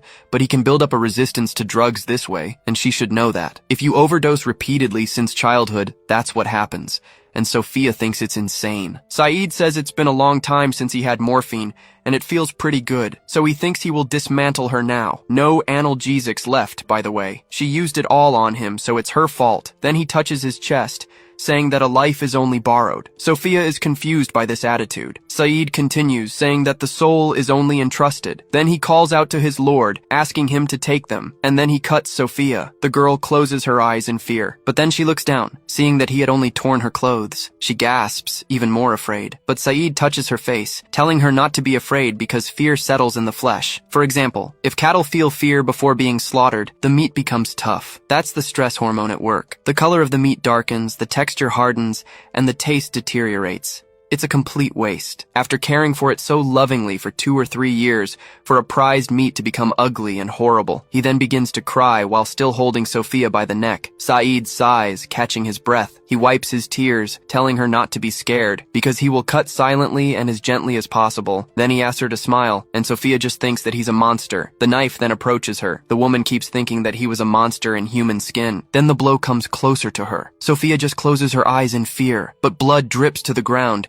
and Saeed drops the knife, falling into the grass. Sophia is surprised by this. Saeed's hand now had a hole in it. He looks at her in surprise and puts his hand over his eye, seeing that the shot had also hit a rock. Saeed panics, thinking it's a sniper. Sophia thinks it might be a rescue. From a distance, George waits, holding a sniper rifle in his hand and ready to shoot again, aiming at him once more. He then fires another shot. The bullet approaches Saeed. The man ducks, the shot grazing his ear. He slams Sophia's back onto the ground. Then he says, "It's from the 2 o'clock direction." The sound delay was 2 seconds, so they must be about 700 meters away. Another shot follows. Saeed says the coordinates are confirmed. Then he wonders how many enemies there are. Since the radio was too quiet, he should be picking up something. The enemy might be just a lone sniper out there, so he starts relaying the information to the others. Sophia thinks that now is her only chance, escaping his grasp right after. But Saeed kicks her leg, asking where she thinks she's going, because her job is to be his human shield. Then he stabs her with the knife, saying that abandoning her post was not acceptable. His molar makes another click. Saeed asks if they heard there's a sniper at coordinates E13, on the middle of the hill in a grove of saber trees, an unlucky enemy betrayed by the morning sun. So, exterminate every insect without exception. The helicopter starts to move. Saeed questions if she thinks a coward who shoots from afar is strong. They have spotters, food deliverers, and people to cover their escape, just so he can stay alive a little longer. If they miss a shot, their position is exposed and their attack power is nullified. He starts ranting that a coward who comes alone to rescue her will be found among the bodies soon. A lone sniper is just someone waiting to be hit, but George comes down from the tree, saying he completely agrees. Saeed turns around, startled, but ends up with his head rolling in the air, and so his headless body falls to the ground. George says they shoot on purpose to make them think they're in that direction, so they won't realize they're switching to close quarters combat. Sophia cries with happiness upon seeing George, and the protagonist says it went just as planned, thanking her for finding their position. It seems someone used the morning sun to their advantage. Saeed, even without a head, is surprised, but George says that unfortunately he isn't as good as a sniper. Approaching the young woman, he asks if Sophie is okay down there. With wide eyes, she stares at him and lets out a small whimper of pain. Suddenly, she starts crying loudly, catching him off guard. He asks her not to make any noise because there might be enemies nearby, but she ignores him and hugs him tightly, saying she was scared. Caught by surprise, he remembers a piece of advice from an old friend. The scene shifts to a flashback where his friend says, "This is the moment a man shows his worth." In that conversation, the friend advises that he should just hold her in silence. To finish, he says, if all goes well, she might even give herself to him. Back in the flashback, he calls his friend's advice utter nonsense. He tells his friend to focus on strategies instead of fantasies. Returning to the present, he remembers the advice to just hold her silently. He recalls his friend's distorted view of the situation. Stopping for a moment, he looks down with a very worried expression. He wonders if placing his hand on her back would look like he has ulterior motives. While he hesitates, the girl continues to cry desperately in his arms. Not knowing how to act, his hand stays frozen in the air, completely indecisive. Despite being a combat genius known as the Warlord, he was utterly hopeless in anything that didn't involve a fight. Clinging to him, she keeps crying and squeezes him tighter. Completely uncomfortable, he is left speechless by her sudden proximity. Then, A loud sound from the sky catches their attention. Looking up, he spots a helicopter approaching rapidly. Shouting for her to get down, he throws her to the ground to protect her. Firing non-stop, the helicopter completely corners them in the forest. To keep her safe, he dives with her behind a rock. He realizes the enemy soldiers have finally found his location, but a shot hits his leg, making him lament that everything is lost. Without a second thought, he picks her up and starts running. Being carried so suddenly, she screams in confusion and asks him to wait. He just yells back, telling her to hold on tight. As he runs, he warns her not to make a sound. Reaching the edge of a cliff, he simply jumps with her in his arms. In a panic, she lets out a desperate scream during the freefall. Together they plummet toward the river rushing below. From up high, the fall feels endless until they hit the water. He holds her tight, bracing them both for the inevitable impact. From the shock, her eyes close and she eventually faints. After some time, she slowly opens her eyes and groans. Sitting by the riverbank, she finally seems to be recovering from the scare. She looks around in silence, processing what happened. Carrying a pile of firewood, he appears and asks if she's awake. He mentions he's going to start a fire and tells her to rest. A bit embarrassed, she says yes, confirming she is okay. He explains he followed the river, likely losing the enemies who were tracking them, saying they need to regain their energy. He warns they will be leaving soon. He calculates it will take about half a day's walk to reach the camp. With a slight smile, she interrupts and simply thanks him for his help. Looking at the water, he says he only did what was natural. She seems a bit flustered by his response and covers her mouth. Trying to help, she stands up and offers to gather food or wood, but suddenly, her expression shifts to total shock. As she turns around, she notices his body and stands there completely paralyzed. Noticing her fixed stare, he also becomes quite embarrassed by the situation. Taking a step back, she hugs herself and lets out a cry of shame. Her foot trips on a branch on the ground. Losing her balance completely, she falls forward toward him. Upon impact, she complains of pain with her eyes tightly shut. Opening them, she realizes she ended up falling right on top of him. Caught off guard, he is shocked by the position they've ended up in. She wonders what she should do in such an awkward situation. She tells herself her strength seems to be fading away. Completely drained, she ends up leaning her body against his on the ground. Trying to control himself, he remembers he is a soldier and must resist. As they get closer, their faces nearly touch. He realizes he can no longer stop what is about to happen. Unable to resist any longer, he pulls her in, and they kiss. The two finally give in to the moment. They're in the middle of the forest, but a sudden noise interrupts everything, putting them both on high alert. In a swift move, he yells for her to get down and shoves her to the ground. Immediately after, he draws his weapon and aims it into the darkness of the woods. With a focused expression, he keeps his aim steady, ready for any threat. Behind him, she just watches the scene unfold, waiting to see what happens. Suddenly, a small squirrel scurries out from the bushes. Seeing the animal, he realizes it was just a false alarm. Lowering his gun, he tells her not to worry, that they don't need to be on alert. But as he turns around, he notices something and looks a bit confused. They stand in silence for a moment, just looking at each other, not knowing what to say. A bit embarrassed, she apologizes for what just happened between them. Turning his back, he says she must have been confused by everything. He explains that it's a reaction to stress, causing confusion and irrational actions. Saying she's just tired, he suggests she go back to sleep. Hearing his explanation, she looks like she can't believe what he's saying. In an irritated tone, she then calls him a complete amateur. Then she gets closer and places a hand on his shoulder. Suddenly, she grabs his face firmly, taking him by surprise. Annoyed, she asks who he thinks he is to diagnose her like that. Not understanding, he questions the diagnosis, saying he just pointed out a fact. She then yells at him not to be ridiculous, denying it's a stress reaction. He remains confused, asking what it was then, if not stress. After a pause, her expression changes completely as she stares at him. With great conviction, she finally reveals that what she feels for him is love. Holding his face, she identifies him as the legendary soldier, George Sai. Continuing, she says he is a master genius in hand-to-hand combat. The scene changes, showing him easily dodging a point-blank strike. He could even see a weapon's line of sight, allowing him to dodge bullets. Moving slowly, Sophia's advance was almost imperceptible to a soldier. It was a speed far slower than the punch of an experienced boxer. It was also incomparably slower than the shot from an M1911 pistol. At an almost complete standstill, the two finally faced each other up close. Then, without further hesitation, she finally kisses him there in the clearing. But this time, George simply didn't dodge the unexpected attack. From a nearby branch,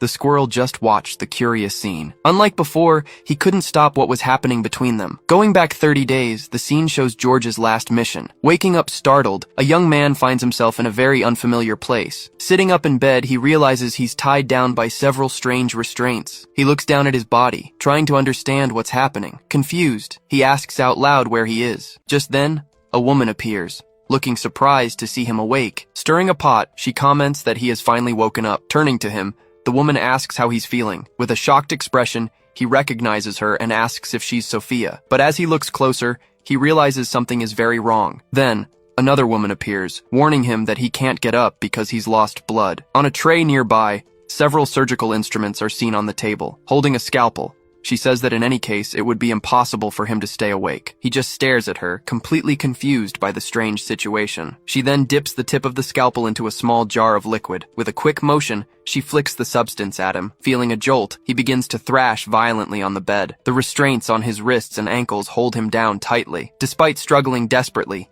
he can't break free from the leather straps. Letting out a small laugh, she warns him that it's useless to try to escape the trap. She explains that not even a bear could escape from that modified belt. Then, she compares him to a fish on a cutting board. With a smile, she tells him to act like a fish and get sliced. Gritting his teeth, he glares at her with a look of pure fury. Straining with all his might, he tries to break free from the restraints on his wrists. She tells him that not even a bear could escape that modified belt. Comparing him to a fish, she warns him that he's currently on the cutting board. Holding a scalpel, she orders him to act like a fish and stay still. Gritting his teeth, he glares at her with a look of pure rage. Screaming in frustration, he says the restraints won't budge at all. Walking toward him, she seems completely indifferent to his struggle. Lying on the bed, he asks if she is following someone's orders. Suddenly, he seems to have a terrible suspicion about who is behind this. An image of a sinister man flashes quickly through his mind. Questioning if these are Akechi's orders, he asks what they plan to do with him. Repeating the name Akechi, she falls silent for a brief moment. Believing he's right, he confirms to himself that he knew it all along. But she asks confusedly who that person is, leaving him surprised by her reaction. Picking up the instrument tray, she apologizes for the late introduction. Introducing herself, she says her name is Reen, and that she is a doctor. Lying there, he questions if she really is a doctor, looking highly suspicious. She explains that she is about to start surgery to remove a bullet. Continuing, she points out that there is a bullet lodged in his right thigh. She explains that the projectile could dissolve and cause severe poisoning. With a serious tone, she states that removing the projectile is mandatory. He just continues to lie there in silence, listening intently to her explanation. Then she warns him that she has some bad news and some very good news. Unfortunately, she says there is no anesthesia, so the surgery is going to hurt. She explains that's what the restraints are for, letting him thrash around as much as he needs to. Curious, he asks what the good news she mentioned is. Introducing herself as a doctor from Doctors Without Borders, she says she's used to this. Giving him a wink, she asks him to trust her without fear. Repeating the organization's name, he says he's heard of them before. Clapping her hands, she announces that the pre-surgical consent is now complete. Asking for verbal consent, she asks if he agrees to the proposed treatment, but with a serious look, he simply says he refuses to accept. Totally surprised, she can only ask what he just said. Warning him that it's no time for jokes, she says the operation needs to begin. He asks if she didn't hear him, repeating that he doesn't agree to anything. He then orders her to take off the restraints if she understood what was said. She screams, asking if he's crazy, warning him of the risk of death. Calmly, he responds that he already understands all the risks. Then he offers to extract the bullet himself, since he learned how in the army. Calling it ridiculous, she yells that there is a doctor right in front of him, but he questions her skill, saying there is no concrete proof of it. Indignant that he doubts her, he asks if she has any way to prove it. Having no answer, she apologizes and falls into complete silence. He then asserts that he won't trust his life to a total stranger. Hearing this statement, she is left completely shocked and speechless. With a worried expression, she tries to justify herself but ends up hesitating. She explains that, as a doctor, she cannot operate on a patient in that condition. He just stares at her while she begins to mention medical standards. She concludes by saying that medical acts without consent are strictly prohibited. He then challenges her to follow the rules and take off his restraints. With teary eyes,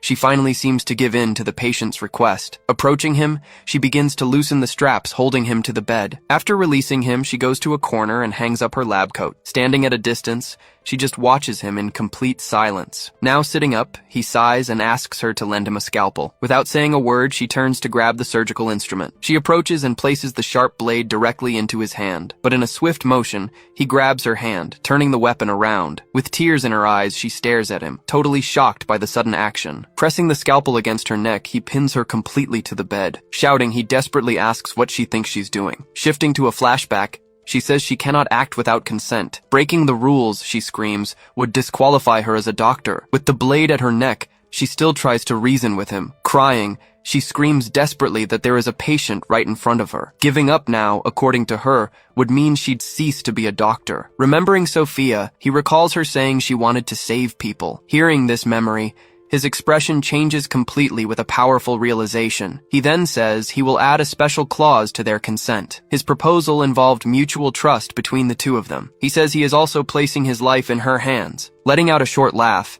he seems to find the whole situation amusing. Completely confused, she screams and asks what's so funny. He begins to explain that the most feared enemy on the battlefield is the one who is ready to throw his own life away. He says that a person who risks their life for a clear purpose becomes incredibly strong, while she watches him with tearful eyes. Suddenly he makes a strange move and licks the sharp blade. Pointing the scalpel at her, he simply says he is surrendering. With a smile, he tells her he is going to trust the surgery entirely to her. Calling her doctor, he leaves her completely shocked by his decision. Closing her eyes for a moment, she finally seems to accept his choice. Winking, she says she accepts the responsibility and offers her support. But she reminds him that, as mentioned before, there is no anesthesia on the island. She warns him that the procedure will involve intense pain. Using scissors, she begins to cut the bandage to expose the wound. She tells him not to move because the main artery is close by. Nodding his head, he says he perfectly understands her warning. Totally focused, she prepares for the start of the delicate surgery. Raising her hands,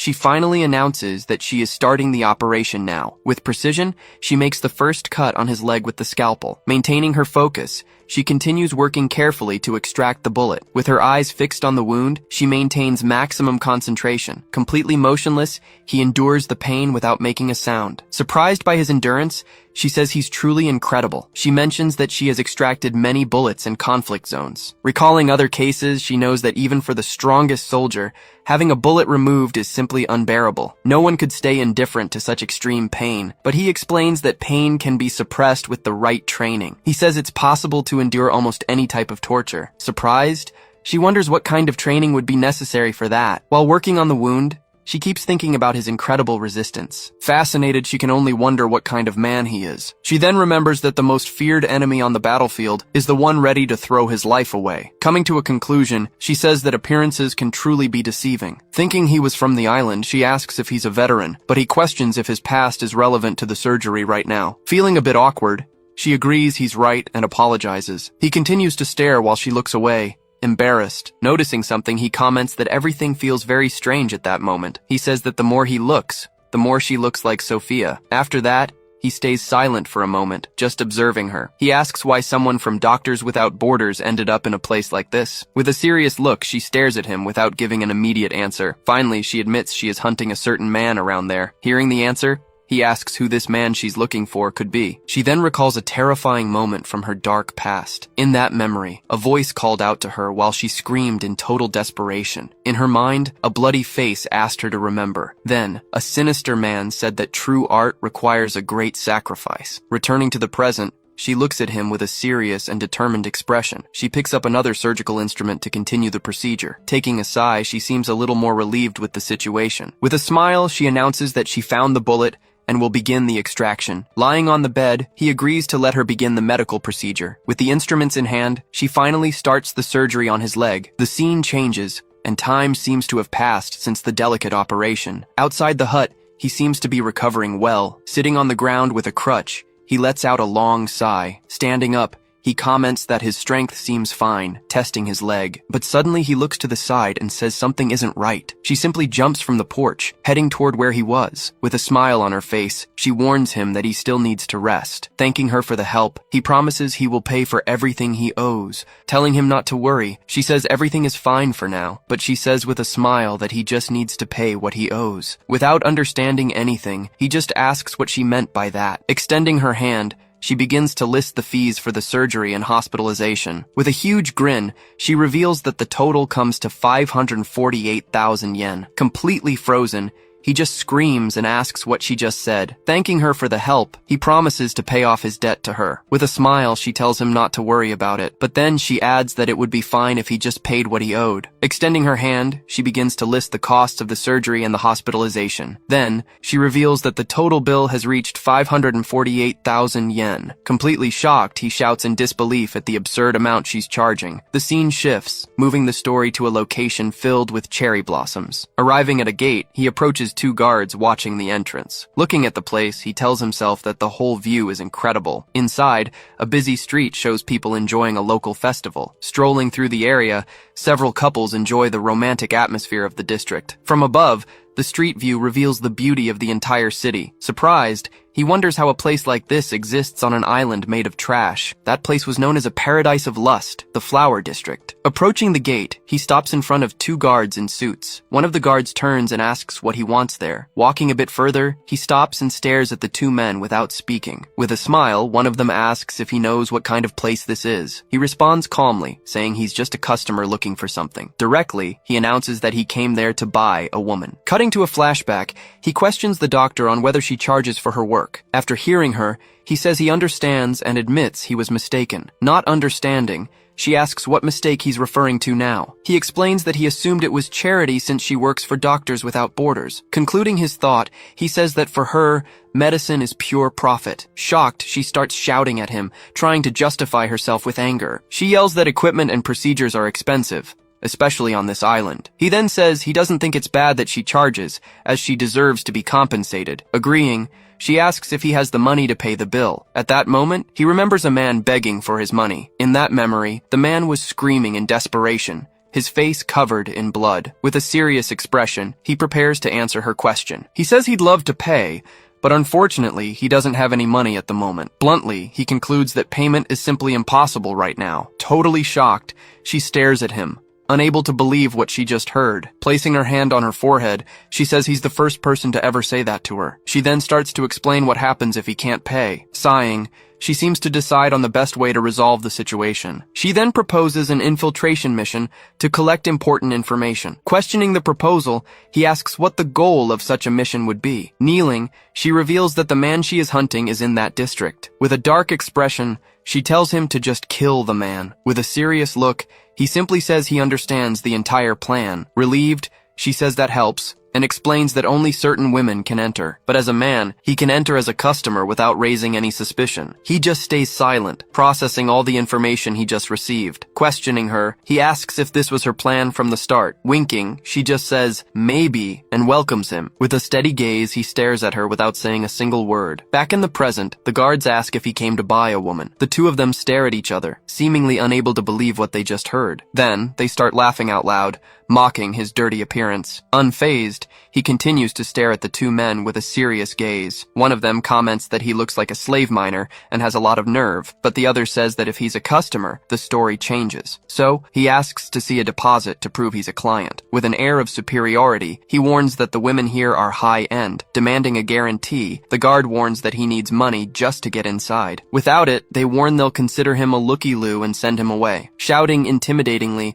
they call him dear customer once again. He just stares back at the two of them, remaining completely silent. Taking a long sigh, he prepares for what's to come. Turning to the guards, he admits he has no money on him, but with a determined look, he warns them he's getting through one way or another. Hearing this, the two guards become furious at his audacity. One of them then shouts, calling him a broke window shopper. His partner adds that this won't end well for him. Yelling at him, they both charge forward to attack at the same time. Immediately, he defends himself from the blows coming from all sides. To defend himself, he drops his crutch and blocks one of the strikes. Then, he uses the guards as a foothold to do a backflip. In mid-air, he spins and lands perfectly on one of the goons' shoulders. Quickly, he delivers a precise blow right to the neck of the guard below. Struck by the surprise attack, The man stumbles sideways, completely shocked. Then, he grabs him from behind and begins to twist his neck with force. His strength exploits the weakness of the vertebrae against sudden twisting motions. Aiming for a 50-degree angle, he applies all his strength to the twist. His gaze sharpens as he prepares the final blow on his opponent. With a swift motion,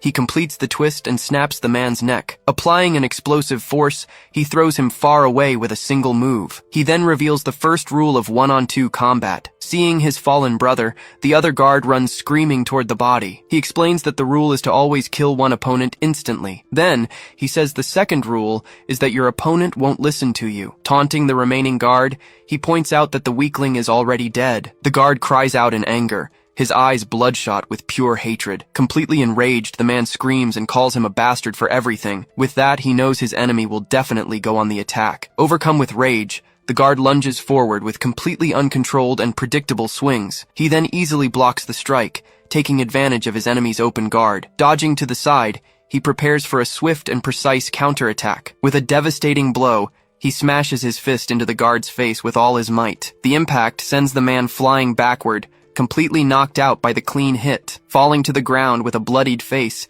he lies completely still. Just then, a scream echoes through the street, drawing the attention of everyone nearby. Seeing the bodies on the ground, a woman screams in desperation, yelling that it's a murder. The crowd gathers, confirming that what she said was true. He then remembers a warning he had received some time ago. In that flashback, the guards were asking if he was listening to them. Then he recalls that the doctor had also given him an important warning. She had told him not to cause any trouble in the flower district. The reason was that the place didn't welcome men who don't know how to play nice. According to her, it was a place only for gentlemen who know proper etiquette. Returning to the memory of the guards, they were saying that the gates only open. He then wonders if overpowering the guards would cause any trouble here, but one of the guards replies that he won't find out if he doesn't stay quiet. Yelling, the guard charges with his fist raised, ready to attack, but he simply tells the guard to shut up and stares him down. With his glasses broken, the man seems confused by the boy's reaction. He wonders what's wrong with this kid, who seems so small, but suddenly he sees him as a giant, intimidating figure. Saying he understands, he slams his crutch on the ground. He then announces that he'll back down for today, leaving the guards confused. With a smile,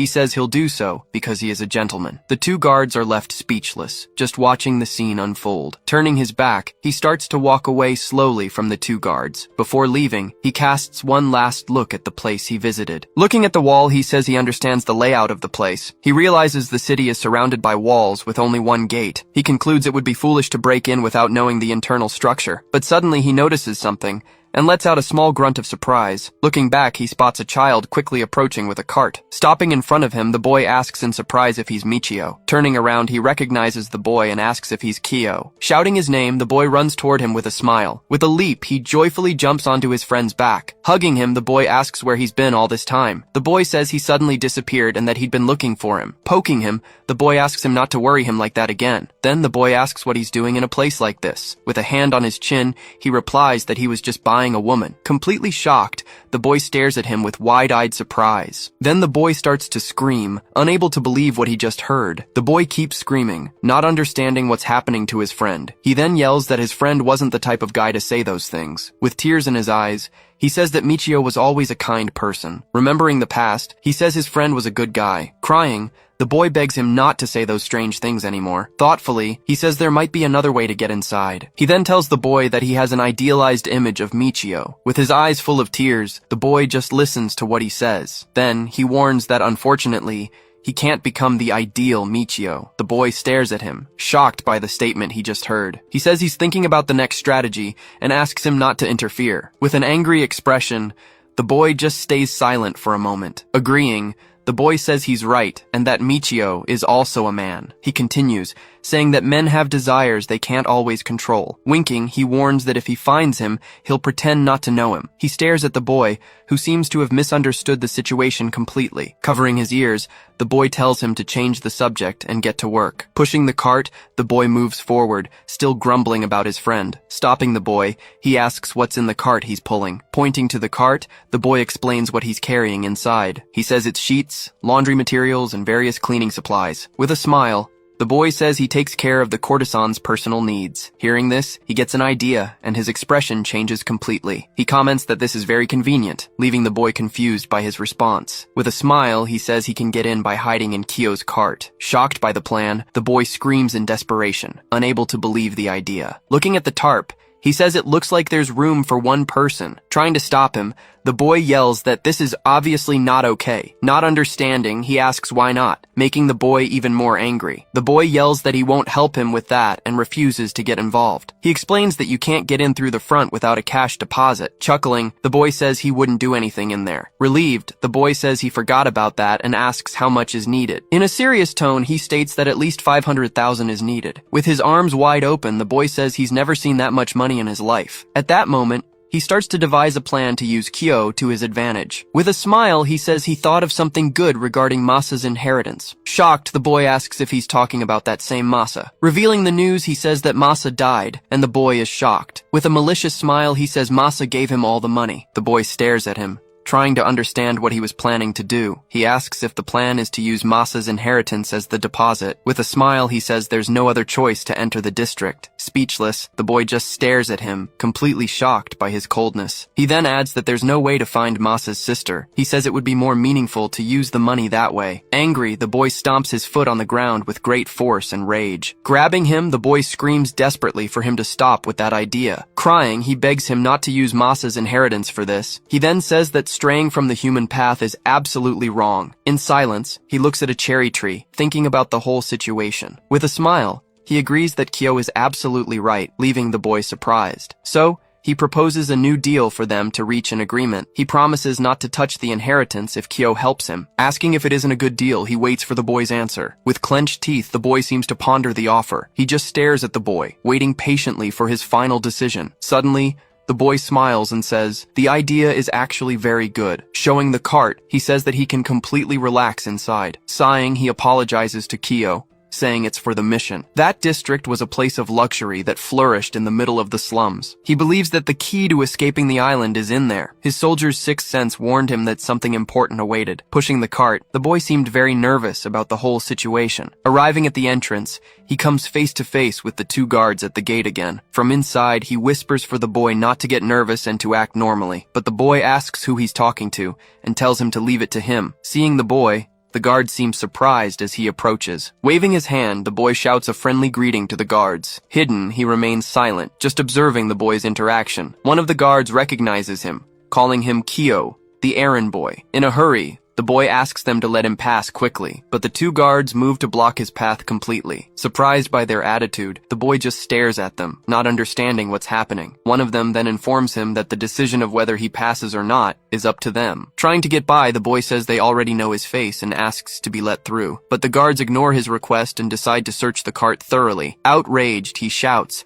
asking why, since they've never searched him before. At that, one of the guards violently grabs him by the collar. Telling him to shut up, the man asks if he has something to hide. Losing his patience, the guard throws him hard to the ground without hesitation. After knocking him down, the man approaches and starts to lift the tarp. Pulling the fabric, he prepares to inspect the cart's contents. Hidden inside, the young man just stares at the guard, waiting to be discovered. Lying on the ground, Kyo realizes he made a mistake because of his nerves. Seeing the suspicious guard, he runs over and tries to stop him from searching the cart. For Michio, this moment was a crucial test for his plan. With a quick motion, the guard rips the tarp off the cart all at once. To his surprise, he sees nothing inside but supplies. This was exactly what Michio expected, and he had already prepared for it. Rummaging through the load, the guard inspects everything carefully, irritating the boy. Picking up a handsaw, he asks what it's doing in the middle of the gear. The boy explains that they are work tools for his various daily tasks. The guard then runs the saw along his face,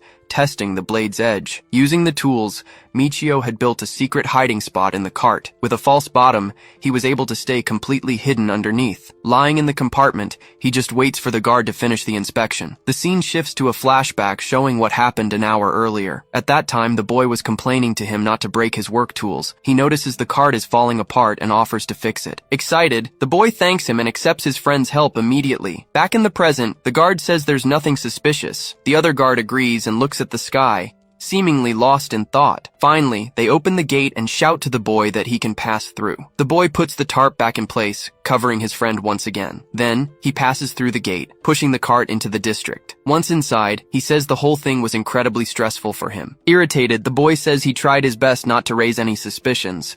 With a smile, he thanks Kyo, saying they made it in. Embarrassed, the boy stares at him, surprised by the sudden gratitude. Asking what that was about, the boy says he didn't do anything special. Announcing that he has to go, the boy prepares to run off. Before leaving, he yells for Michio to remember the promise they made. With his eyes closed, he simply agrees and says he got the message. He asks the name of the courtesan the boy works for. Winking, the boy says she is one of the 4 supremes. Hearing the name, he stays silent for a moment, appearing to think. The boy tells him to go home and says goodbye. Heading off. Alone, he celebrates having successfully entered the flower district. Recalling the mission, he remembers he needs to find a certain man. He recalls that the name of the man he's looking for is Kenzaki. Realizing he has very little information, he needs to come up with a new plan. Using his crutch, he decides to walk through the district to investigate. On the streets, many wealthy men strolled with beautiful women by their side. Walking through the city, he always performed a careful survey of the area. He knew the streets held more history and culture than logic. To him,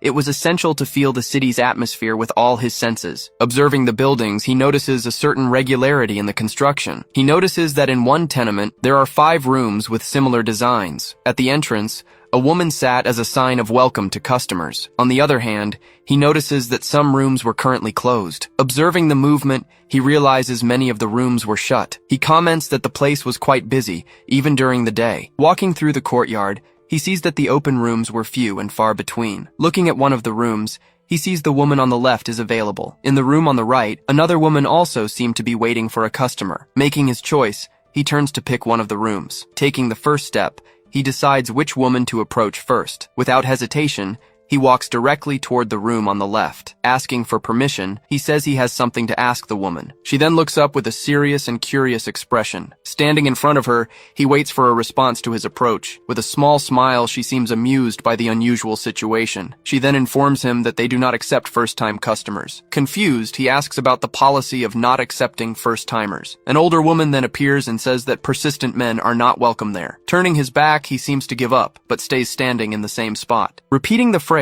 he doesn't seem to understand exactly what it means. Several women begin repeating that they don't accept first-time customers. One of them approaches and apologizes, reinforcing the establishment's rule. Another woman repeats the same phrase with a slightly nervous smile. From behind, a female voice once again denies him service. Another woman, in the dark, also says that first-time customers are complicated. Not understanding the rule, he stands there trying to process the strange situation. Irritated, he shouts and asks what the hell first-time customers are, but suddenly, a loud scream coming from nearby catches his attention. Someone in the crowd shouts for a man to let go of Lady Kasuzu. Witnessing the scene, he hears a plea for help coming from nearby. A man was holding a woman hostage, threatening to kill her if anyone approached. People in the crowd scream for him to stop, saying that violence is forbidden. Mocking them, the man says they think far too highly of themselves. He claims he gave everything to Kosuzu, but she didn't want him. With a knife to her throat, he screams that this is just a flower district. One of the men replies that it's his own fault for not being a regular customer. The man yells back,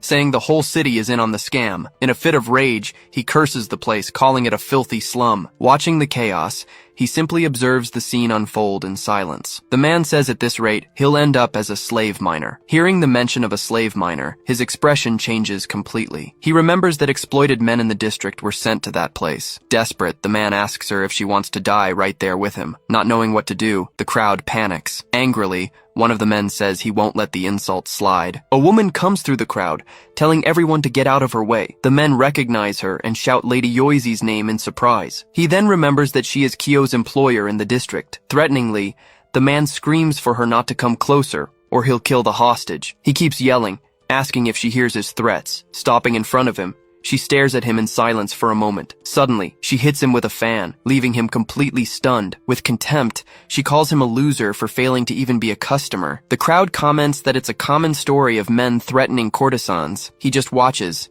knowing it's a typical tale in that world. She says a man who only threatens without the courage to act has no right to wound their pride, and tells him to act like it. With a firm gaze, she orders him to leave the city quietly. Terrified, the man screams and calls for the men in suits to help him. She orders her men to grab him, but they hesitate to act. Frightened, they say the man is armed with a sharp blade. Surprised, she asks if they are serious. unable to believe their cowardice. Enraged, the man screams not to mock him and tightens his grip on the knife. He lunges to attack, screaming that she's going to die right there. With the knife pointed at her, he draws closer and closer for the strike, but in the blink of an eye, someone steps in front to protect her. In a swift motion, he throws himself forward and intercepts the man's attack. Grabbing the fan, he uses it to shield himself from the knife strike. Pulling her back, he saves her from the impending attack of the enraged man. Surprised, she just stares at him, shocked by his sudden intervention. Grabbing the man's arm, he stops the attack with his strength. With a grip of steel, he holds the attacker's wrist firmly. Overpowering the man, he disarms him and glares at him with a serious look. Slamming the man to the ground,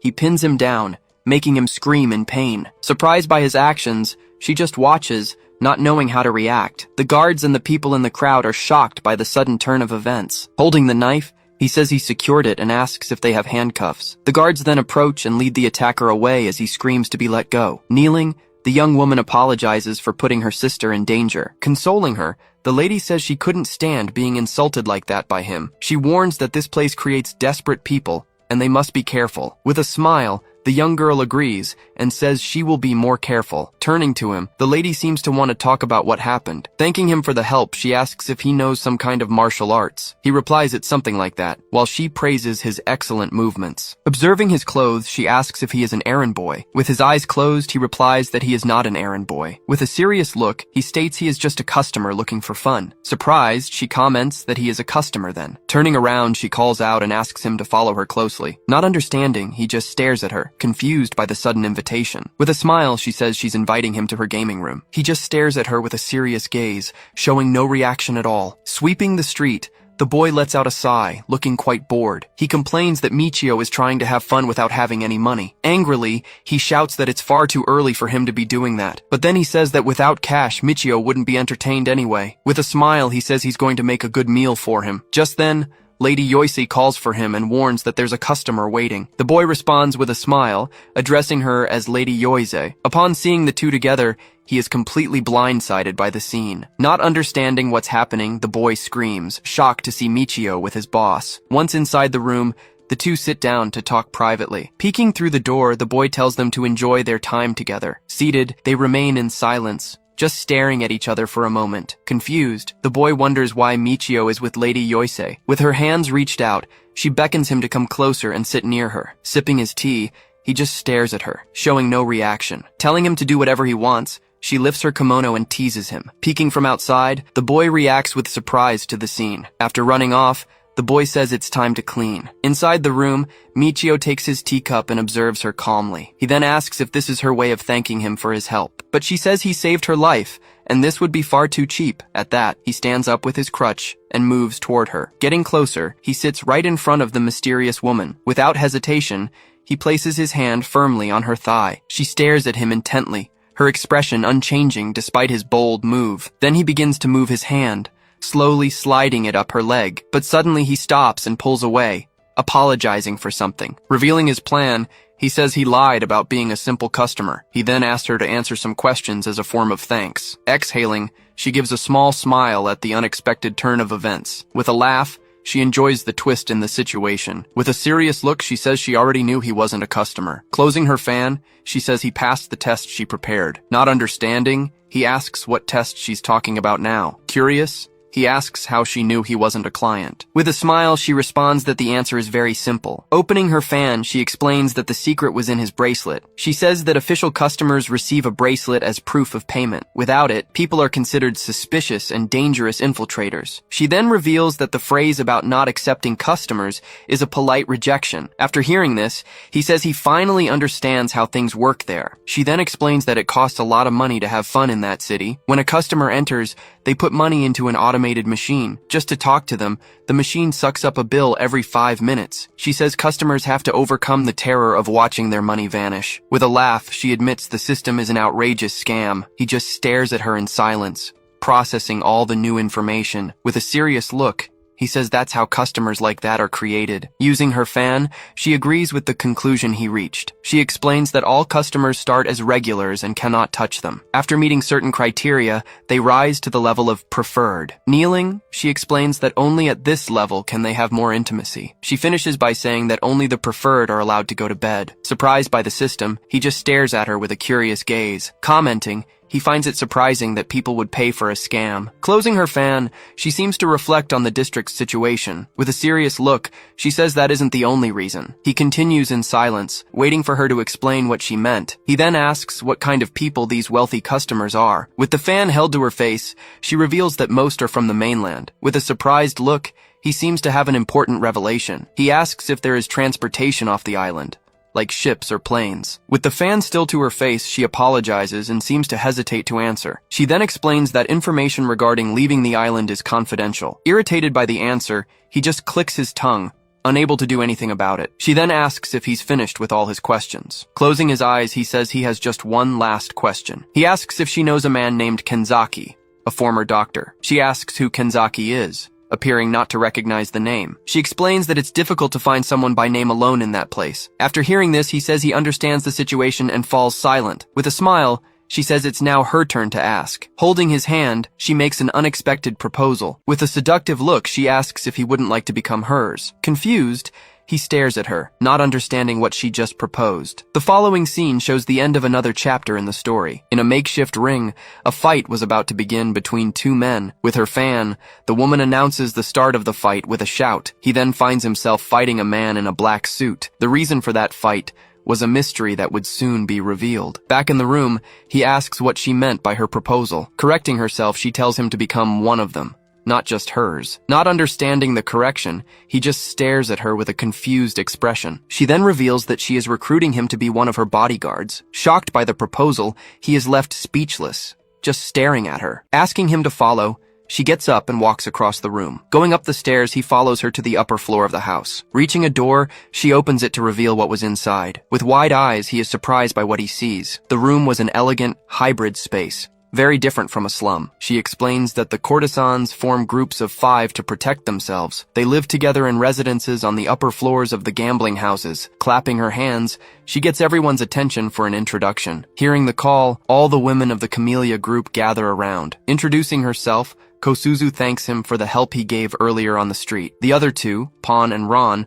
also introduce themselves while going about their business. She then explains that each group can hire an exclusive bodyguard. Suddenly, a man enters and shouts for Lady Yoisi, looking worried. Shocked, he asks why he's being fired from his position. With an apology, she says that he will be the new bodyguard. He then says that he hasn't agreed to take the job yet. Kneeling, the man begs her to reconsider firing him. Looking at the others, she asks if anyone has any complaints about the change. With smiles, the two agree with their leader's decision. The other two also say that it's fine either way. Desperate, the man begs for one more chance to prove his worth. Pointing at him, the man shouts that he won't lose to some scrawny guy. With the fan over her face, she seems amused by the situation. One of the women says he's a poor guy and should be given a chance. The man shouts that he'll crush him and won't go easy, even if he's injured. With a smile, she points at him and says, the fight is on. And so, the fight for the position of exclusive bodyguard finally began. The man lunges forward with a strike, but he easily dodges the blow. Using his crutch, he moves backward,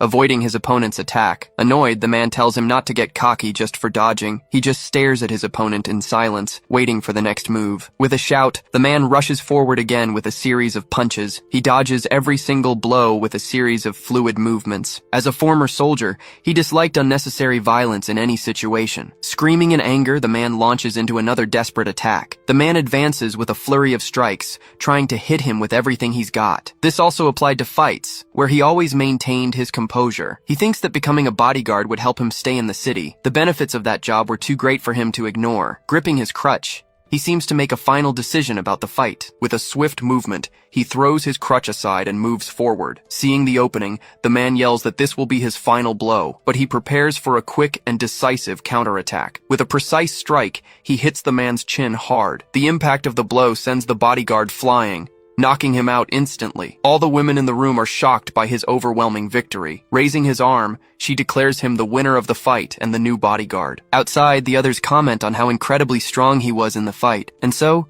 he takes the first step on his new journey in that district. Now in his new suit, He complains that it's hard to move like this. Just then, one of the women approaches him from behind, catching him by surprise. With a little laugh, she says his tie is a bit crooked. As she fixes the knot, she starts to comment on the fight from earlier. She then finishes by saying his match was really cool to watch. Moving away from him, she comments that there aren't many clients that day. Turning around with a smile, she invites him to a welcome party. Straightening his tie, he just stares at her with a very serious expression. Raising their glasses, everyone toasts together at the welcome party. Gathered in the room, they all seem to be enjoying the celebration. She asks if he doesn't drink, and he replies that alcohol is poison. One of the women asks why Kumika is looking so grumpy at the party. With puffed out cheeks, she complains that the party was supposed to be for just the two of them. The other woman says that a romance with a guard is absolutely forbidden there. Embarrassed, Kumika denies it, saying it's nothing like what she's thinking. She then admits she feels strange whenever a strong man is around. At that, Ron slams her cup on the table with a very serious expression. Eating a chicken leg, she seems quite interested in the conversation. Looking at Kumika, she warns that if she has a romance,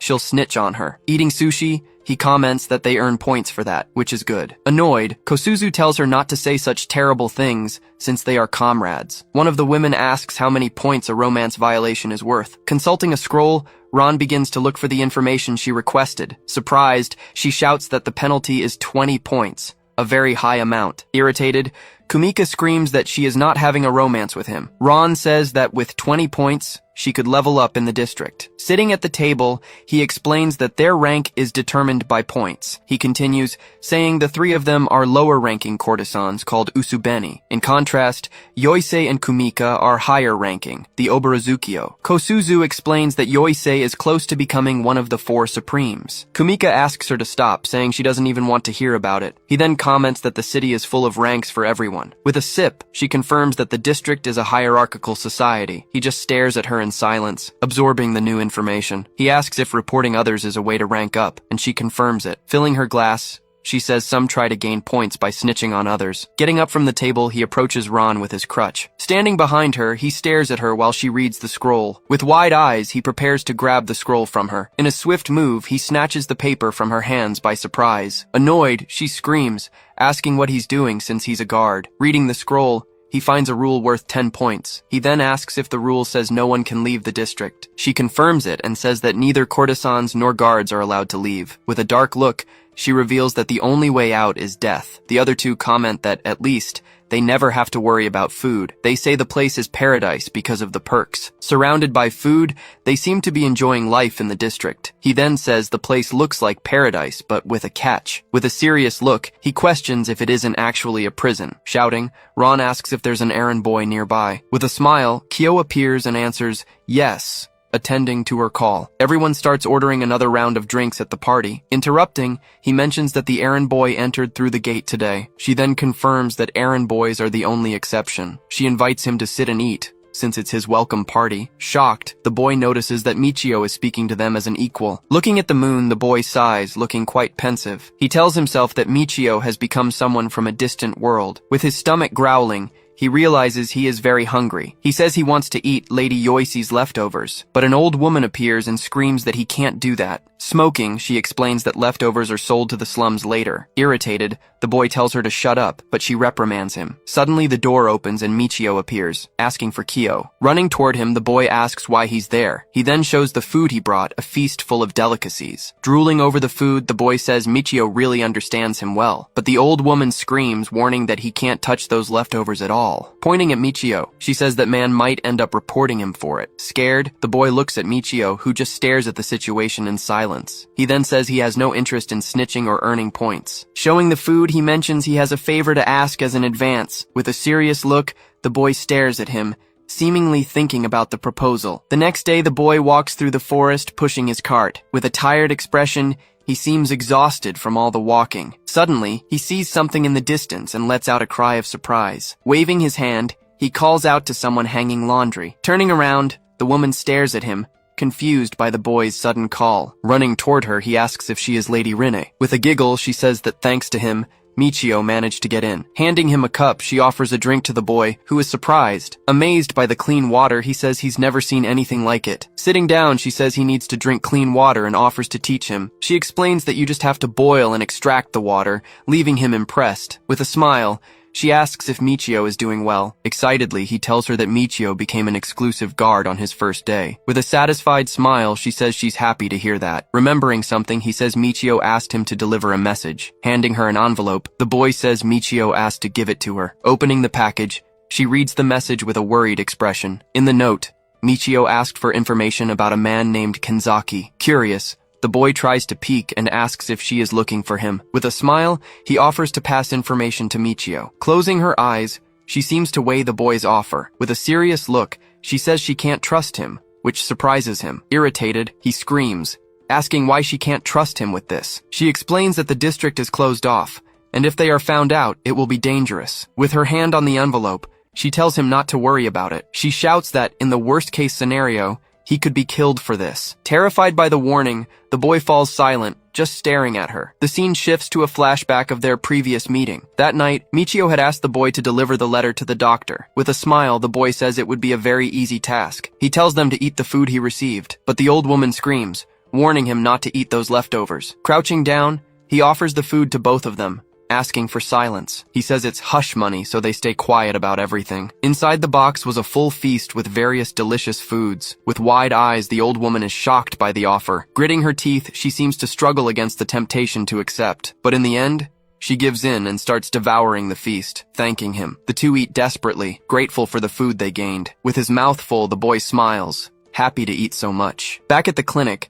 the boy looks pensive after finishing his meal. Clutching the bag, he seems to have made an important decision. Telling everything to the doctor, he says Michio lied to him. She just stares at him, curious to hear the rest of the story. Angrily, he tells her that Michio said he was going to buy a woman. Irritated, he says he almost started to hate him because of the lie. But he says he's glad Michio is there to help people. With a determined look, he shouts that he wants to be of help to Michio. She just stares at him in silence, surprised by the boy's excitement. Whispering, he says Michio can't do anything without his help. With a sigh, she seems to agree with what the boy said. Laughing, they comment on how Michio has been acting strange lately. With a smile, he tells her to tell him everything without worrying. Closing her eyes, she finally agrees to trust the boy. With a serious expression, she begins to talk about the man named Kenzaki. She explains that he is likely using a different name and face. Desperate, the boy screams that they won't be able to find him then. Sitting down, she says Kenzaki has a unique and special characteristic. With a serious expression, she says it's something he cannot change. The boy stares at her, paying close attention to every word she says. Meanwhile, back in the flower district, life went on as usual. He notices that customers are coming from outside the island to visit the district. Yosei comments that the place is surprisingly peaceful at the moment. This makes him think there must be some way to enter and leave the island, but he replies that it isn't possible, as this is a mission for him. Laughing at his seriousness, she calls him a very stiff guy. She mentions that he's starting work a bit late that day. Looking up at the balconies, he sees the others have already begun their day. She explains that those working in the morning are the ones with the fewest points. Suddenly, Kosuzu screams and calls out for a man named Fujinaga. Waving at him, she asks if he's free today. Feeling awkward, he replies, maybe next time, and brushes her off. Shocked by the rejection, she just watches him walk away without a word. He comments that she looks desperate and that they must have quotas to fill. With a smile, Yoshi says that one day he'll understand how it all works. Approaching him, she asks if Kyo enjoyed the leftovers he got. He asks what she's talking about, and she says she already knew. With a sly look, she asks what kind of plan he's hatching. Without saying a word, he just stares at her with a very serious expression. He then tells her not to make accusations without any concrete basis. Turning away, she says she won't report him, but tells him to remember this. Pointing at him, she warns that he now owes her a favor. Unfazed, he asks what her true goal is. She replies that when the time comes, he just needs to be on her side. He simply observes her in silence, processing the proposal he just received. Suddenly, a voice calls out to her, interrupting their conversation. A man in a hat approaches and greets her with a smile. He asks how she is, and if she's taking good care of her health. Taking off his hat, he asks if there have been any changes in her body. Calling him Dr. Muroi, she responds that everything is fine with her. With a smile, the doctor says that all the women are his patients. He explains that he needs to check if their bodies and minds are healthy. Seeing Michio, he says he doesn't recognize that face. She introduces him as Michio, the new exclusive guard for the Camellia Group. Introducing the doctor, she says he performs the regular checkups for the courtesans. But she finds it strange, asking if the health exam wasn't supposed to be later. The doctor explains he's there because of the district president's condition. Worried, she asks if the president is okay, and he confirms it. Suddenly, the doctor seems to notice something and turns to Michio. Looking at the crutch, He asks if he fractured something. He replies it was just a somewhat deep cut, nothing major. With his hand on his chin, the doctor says it's serious and could get infected. Offering help, he asks to take a look, but Michio refuses, warning him not to take injuries lightly. The doctor insists on helping. Crouching down, he tries to disinfect the wound but is stopped again. With a serious look, Michio prepares for a swift and decisive action. Suddenly, he lands a blow on the doctor, sending him flying. With a circular motion, the doctor throws his gloves into the air. Surprised by the attack, everyone on the street is shocked by the scene. Not understanding anything, the boy asks what all of that meant. She then reveals that the man they are looking for has a prosthetic arm. With wide eyes, the boy is shocked by the revelation. She explains that the man has no arm from the elbow down. She continues, saying that no matter how much he changes his appearance, a lost arm will never grow back. The boy just stares at her in silence, processing the information. Back at the scene, the doctor's young assistant lunges for an attack. With his eyes fixed, Michio prepares to face the new opponent. He dives to the side, dodging the youth's attack. With focused eyes, he notices something important during the confrontation. The young assistant attacks at high speed. He just watches the strike coming his way without moving from the spot. Using his crutch, he blocks the blade's attack with a precise movement. Surprised by the scene, Joyce just watches the fight unfold in front of her. With great strength, he holds the crutch and maintains the block against the attack. Shocked by the block, the assistant stares at him, unable to believe what happened. Shouting, the doctor orders his assistant to stop the attack immediately. He then disarms him, breaking up the confrontation between the two men. Backing away, the doctor looks relieved to have avoided a tragedy. With a serious expression, he simply watches the scene unfold. Apologizing, the doctor says his assistant isn't well trained. He also apologizes for trying to treat him so abruptly before. In a worried tone, he mentions that deep wounds can get infected. Adjusting his prosthesis, he says he knows what it's like to miss a limb. Snapping his fingers, he comments that living like that is quite inconvenient. He just stares at the doctor in silence, showing no reaction. Reprimanding the assistant, the doctor says he hasn't forgiven his careless actions. He then tells the boy that he isn't the one who should receive the apology. The young assistant just stares back, agreeing with the scolding. Bowing, he sincerely apologizes for his reckless behavior. With a dark look, the man says to himself that he almost killed him. Still serious, he glares at the assistant, taking in the situation. The doctor then apologizes to Yoisei for his assistant's behavior. Calling for Roku, he says it's time to leave, and the boy obeys. Concerned, she asks if he's okay after all that chaos. Holding his crutch, he confirms he's fine. He then notices that his crutch was broken during the fight. With a grim look, he analyzes the damaged wood in his hands. That night, he sits on the roof, watching the full moon. With his eyes closed, he dives into his memories, concentrating deeply. In his mind, he sees himself walking toward the young assistant. The two stare each other down, like they're in a duel. The tension is palpable, as if a fight is inevitable. With a leap, he lunges at the youth who just watches him. He launches a powerful direct strike, but suddenly, the young man reveals glasses and a completely different expression. In his mind, he sees himself blocking a hit, but the opponent counters. Because of his injured leg, he trips and falls. Seeing the opening, the youth lunges with his blade for a direct strike. The opponent lands a spinning blow, throwing him aside. He manages to dodge, but the attack breaks his crutch in the process. With a sweaty face, he screams in pain from the impact. Surprised, he sees the opponent jumping for an overhead attack, but the boy says his movement was far too slow to work. Breaking into a cold sweat, he realizes he's at a massive disadvantage. The assistant delivers a final blow, hitting him dead center. With a cry, he sees himself completely overwhelmed by the opponent's attack. Sitting on the roof, he notes that he lost again. 57 defeats now. He continues to simulate every possible attack and defense in his mind. With his injured leg, he estimates his skill is at only 40% of its normal capacity. Even so, he keeps running the simulations, predicting every move the enemy might make. He continues the mental combat, taking several hits in his head. This constant repetition was a crucial part of his soldier training. In real situations, he could predict and react to enemy attacks. This ability drastically increased his battle IQ in the field. He remembers how strong the assistant seemed in the simulation. Having a win rate of less than 10% was a first for him. At only 12 years old, he wondered how that was possible. He questioned if that incredible speed was actually reachable. Suddenly, a voice calls out, snapping him out of his deep thoughts. Looking back, he sees Kyo approaching and asks what's up. With a smile, Kyo says he finally understood about the prosthetic arm. He reveals that he has already managed to identify Kenzaki. It looks like he'll have the chance to fight him soon. Not understanding any of it, The boy asks what's going on with him. With a smile, he tells Kyo that he identified the target thanks to him. The boy looks very happy with the compliment. Patting his back, the boy says praising him won't get him anywhere. Walking down the hall, he asks Kyo to keep their conversation a secret. Stopping suddenly, he seems to catch a strange scent in the air. With a confused expression, he looks ahead, trying to figure out what it is. Entering the room, he finds the two women looking quite ill. Kosuzu was crying, while Kumika tried to comfort her in her arms. He just stares at them in silence, unsure of what to do. Entering a room, the man and the boy come across a scene. The boy grabs his leg, shouting to get his attention. He asks what's wrong, and the boy yells at him not to say it like that. Pointing at two young women, he warns that Miss Kosuzu is crying. His only response is to ask, "So what?" making the boy question him. Shouting at him, the boy says one should pretend not to notice the crying.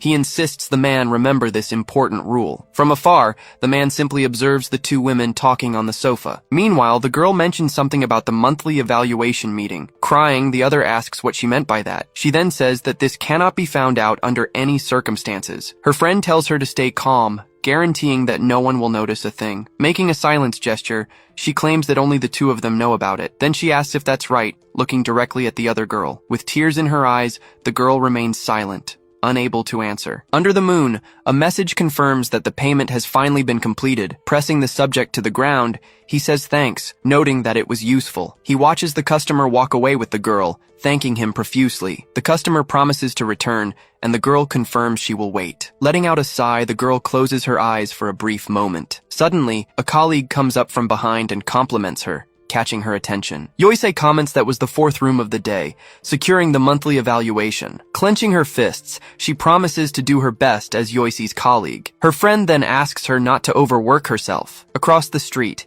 his men call him to finally leave. Alone, he begins to understand the connection to this monthly evaluation. Over time, the flower district slowly began to transform. The streets became much busier, with many people moving through the area. Moving to the next day, two birds perch on a branch. On the roof, the man sits cross-legged in a meditation pose. Suddenly, he opens his eyes and focuses intensely on something ahead. Resting his hand on his knee, he begins the movement to stand up. With an extremely fast motion, he executes a strike. He then lands on the roof, spinning with a second powerful blow. Startled by the noise, the birds on the branch take flight. Standing now, he observes the inner workings of his mechanical leg. After testing the movement, a slight smile appears on his face. In the next scene, a gong is struck hard by a mallet. Holding the mallet, a man prepares to make a major announcement. He shouts that the monthly evaluation meeting is finally about to begin. In front of the stage, a crowd of women watches in silence. A scoreboard shows the rules and the punishment for last place. In the audience,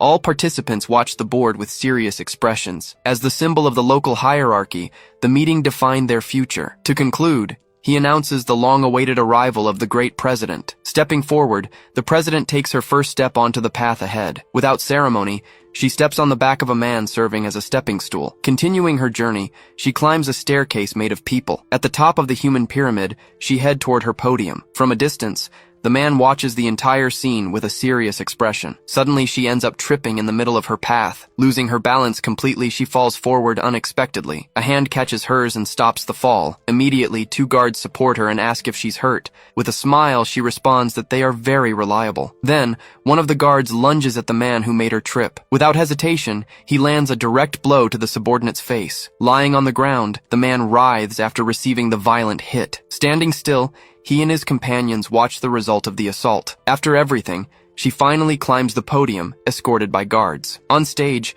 a guard kneels and holds a megaphone for her. Using the megaphone, she addresses the massive crowd of women. She goes on to say that customers come for their effort and dignity. Grateful, the women in the audience begin to clap for her. With a smile, she claims that just being alive is a victory. Changing her tone, she confesses she wouldn't want to hold these meetings, but she explains that competition maintains the district's quality. She says they cannot function well without proper competition. With a dark smile, she asks who will end up in last place. Her words create a tense silence throughout the entire audience. Striking the gong, the man shouts for everyone to line up immediately. In response, a group of men runs to form the requested line. They all position themselves in silence, awaiting the next orders. The protagonist observes the movement with an attentive expression. The women also turn, appearing apprehensive about what was happening. Suddenly, a man in a hat emerges, walking through the crowd. Arriving with his assistant, he adjusts his glasses while observing everything. Looking at the crowd, he says it's time to start. Then, the announcer shouts that the time has come to reveal the results. He prepares and starts drumming with great force. With the drumsticks, he hits the surface of the drum with all his might. Over the megaphone, the president announces that the sales champion is Yoisei. Immediately, her name appears at the top of the event's main scoreboard. Her colleagues comment that she is incredible, as expected by everyone. Receiving congratulations, Yoisei simply thanks her colleagues for the recognition. Commenting on the result, a friend says Yoisei will be one of the 4 supremes. Crying heavily, she says living with Yoisei is the treasure of her life. Announcing second place, the president calls Mio's name over the megaphone. Approaching, Kumika congratulates Yoisei on her great victory. Surprised by the gesture, Yoisei comments that it's rare to hear congratulations from Kumika. In response, Kumika tells her not to act like she's a heartless villain. She claims she can at least offer congratulations, and Yoisei apologizes. She mentions that the 4 Supremes get a mansion, confessing that Yoisei was a nuisance, but she admits that with her departure, things will be a bit lonely. Hearing the comment, Yoisei gives a smile before the third place announcement. Using the megaphone, the president announces that third place goes to Kumika. With a radiant face, Kumika celebrates the news she just received. To congratulate her, Yoisei lands a hard slap on her colleague's back. Complaining about the pain, she asks Yoisei not to hit with such brute force. Yoisei apologizes, explaining she got excited and used too much strength. Turning to the others, she asks them to take good care of Pawn. Then, the president announces 10th place, keeping the atmosphere lively. But when they reach the halfway point, silence begins to take over. In that island of misery, the district was considered a true paradise. For this reason, the idea of being expelled was terrifying. With a sweaty face, the girl awaits the announcement of the final positions. For all of them, expulsion was basically a death sentence. For those not yet called, the pressure of elimination only increased. Then the president prepares to announce 22nd place. She shouts Ron's name, and her rival celebrates the position. In disbelief, Ron says she lost to that unhealthy girl. The other responds that her glamorous body type also has its demand. Right after, Pawn is announced as the 23rd place finisher. Seeing the reaction, Kosuzu asks if she's happy about losing. Her friend approaches and asks her not to worry about it. Yoisei says she had customers and there's no way she'll be last. But the president announces that, out of boredom, she would reveal everything at once. On the board, Kosuzu appears in 30th, narrowly escaping the last position. Relieved, she prepares to continue her life in the district as usual. With a smile, the president concludes the sales ranking for that month. She then warns that those were only the preliminary evaluation results. Mentioning a report, she talks about bonus points and penalties. She announces that the rankings will be completely reorganized because of this. Striking the gong, the man shouts that now come the real results. The scoreboard then begins to update all positions and names. The last 2 spots flash, and Yoisei watches without understanding anything. Her rivals also don't understand, questioning what was happening. The names start fitting into the middle positions of the ranking. In the end, Kosuzu's name appears in the very last spot on the board. Completely paralyzed, she cannot believe what just happened. Whispering among themselves, the women question what Kosuzu might have done. On stage, the president asks why the announcer is so quiet. She orders him to liven up the event or he won't be doing his job. Surprised by the command, the man fails to react for a moment. Then, shouting into the microphone, he announces the massive plot twist regarding the last place ranking. While Kosuzu remains in shock, Yoisei finds the whole situation tedious. With an annoyed expression, Yoisei clicks her tongue in disapproval. Interrupting everyone, she asks the president for permission to ask a question. In response, the president praises Yoisei for her hard work that month. Defending her friend, Yoisei questions exactly what violation Kosuzu committed. With a smile, the president calls Yoisei a cruel person too. She asks if Yoisei really wants that shameful violation exposed right here. Backing down, Yoisei shouts that it wasn't her intention. Accepting the request, the president says humiliation is part of the punishment. She orders the announcer to read Article 23 of the local code. Shouting the rule, he explains it forbids sleeping with first-time customers. Complaining about the noise, he says that rule is common knowledge. The president then asks the girl if she was obviously aware of it. Stammering, Kosuzu doesn't answer, and Yoichi questions her about what she did. The president explains that the district is no ordinary place. Describing the area, she calls it a playground for wealthy executives. She asserts they don't deal with simple, common clients. Amidst the crowd, he just watches the conversation unfold. When she asks about the district's value, she answers herself, its unattainability. Using an analogy, she talks about a designer bag on sale. According to her, no man pays a high price for a woman who gives in easily. By teasing without satisfying, they increase their own value. Even so, she says the last place finisher lay down with a rookie. Crying, the girl cannot deny the president's accusation. Faced with the confession, the other women turn to look at her. Turning to her friends, she says she loves the city and the group. She explains that this love made her terrified of being fired. With her face blurred, her rival just watches the scene from afar. Crying, Kosuzu says she couldn't get customers and the few she had left. In a flashback, a man threatens her with a knife to her face. Desperate, she begs for one more chance, promising never to do it again. Through the megaphone, the president asks if she's stupid. She says they dress her and turn her into a valuable brand, but the girl devalued herself,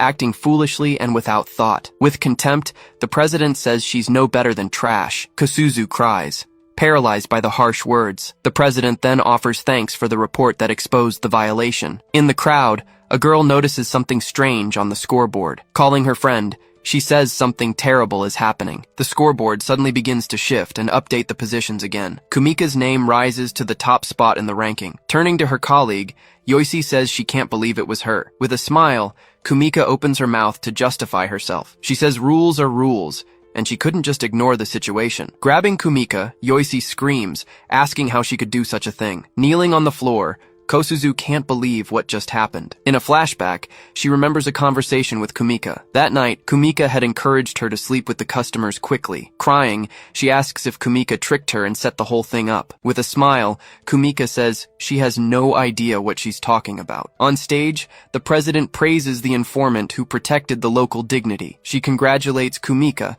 who has been promoted to the Four Supremes because of this. With a satisfied smile, she asks for a round of applause. In the audience, the women clap, saying the punishment was deserved. Holding her colleague by her clothes, Yoichi glares at her with pure rage. Reacting to the provocation, Kumika lands a hard slap on Yoichi's face. Looking down on her, she declares herself one of the new Four Supremes. Screaming in anger, she orders Yoichi not to touch her, calling her an inferior. Surrounded by the others, she claims the heavens are always watching. Winking, she says justice prevails, or at least that's what they say. As night falls, the flower district finally calms down a bit. Inside a room, various groups are gathered in their corners. On a sofa, one of them comments on how quiet the Camellia group has become. After the evaluation ended, he still maintained a serious expression. The difference in treatment between the informant and the offender was obvious. As the informant, Kumika entered a luxury car. Meanwhile, the offender was dragged by guards toward the gate, her face twisted in agony as she was taken out of the district. Yoichi and her colleagues just watched the scene unfold from a distance. Back in the room,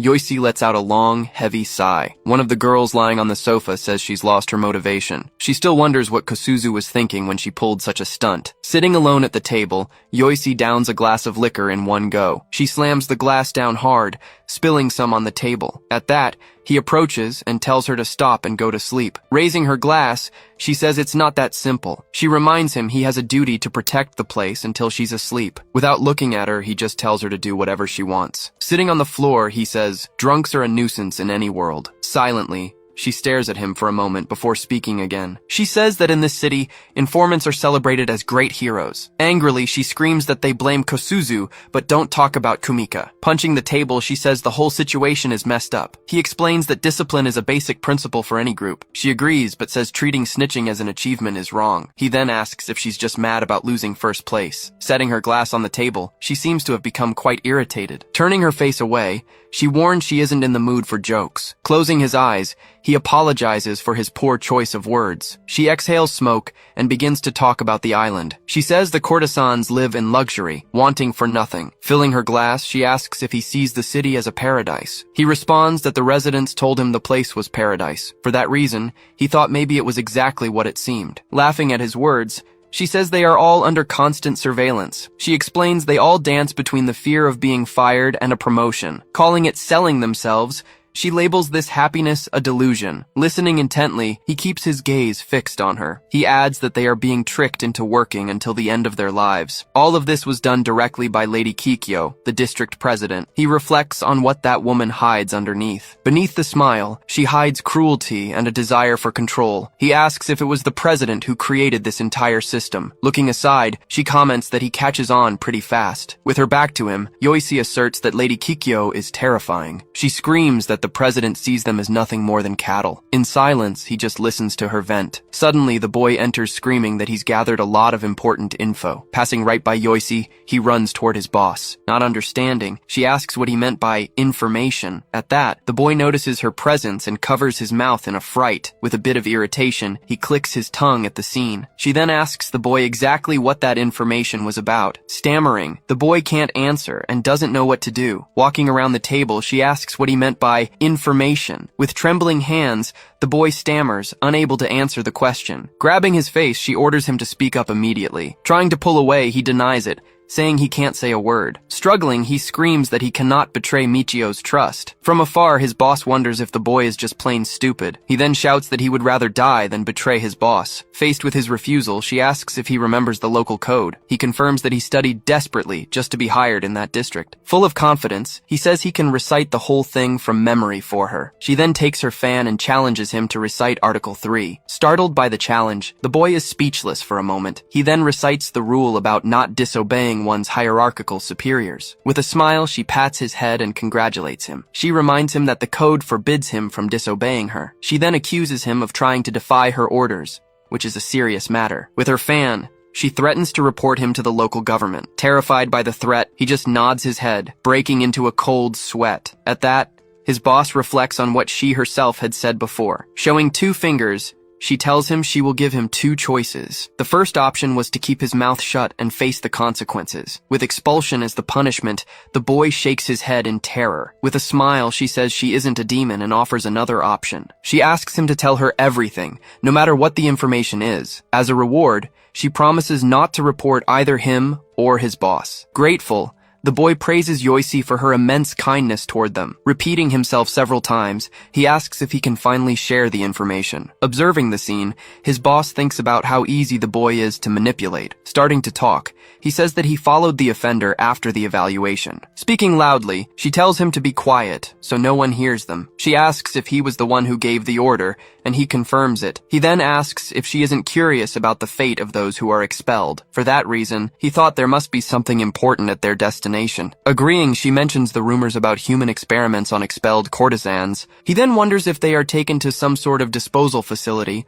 or if they are simply transported off the island for good. Turning to the boy, she asks where on the island Kosuzu was taken. He then reveals that Miss Kosuzu was not actually expelled. Surprised by the revelation, the 2 of them question what he just said. Grabbing the boy, she demands to know where Kosuzu is, but he asks her to stay calm. Starting to explain, he says the men in suits took Kosuzu away. In a flashback, he followed them from a distance, running across the rooftops. They stopped before the gate while the guards checked to see if the coast was clear. Suddenly, the scene he witnesses leaves him unable to move. Instead of leaving, they simply turned and headed toward the east wall. She questions the boy, saying the east wall is a dead end. With a serious look, he confirms that Kosuzu entered the building in the alley. Not understanding a thing, Yoichi has a look of surprise on her face. Turning her back, she says that what he described is impossible.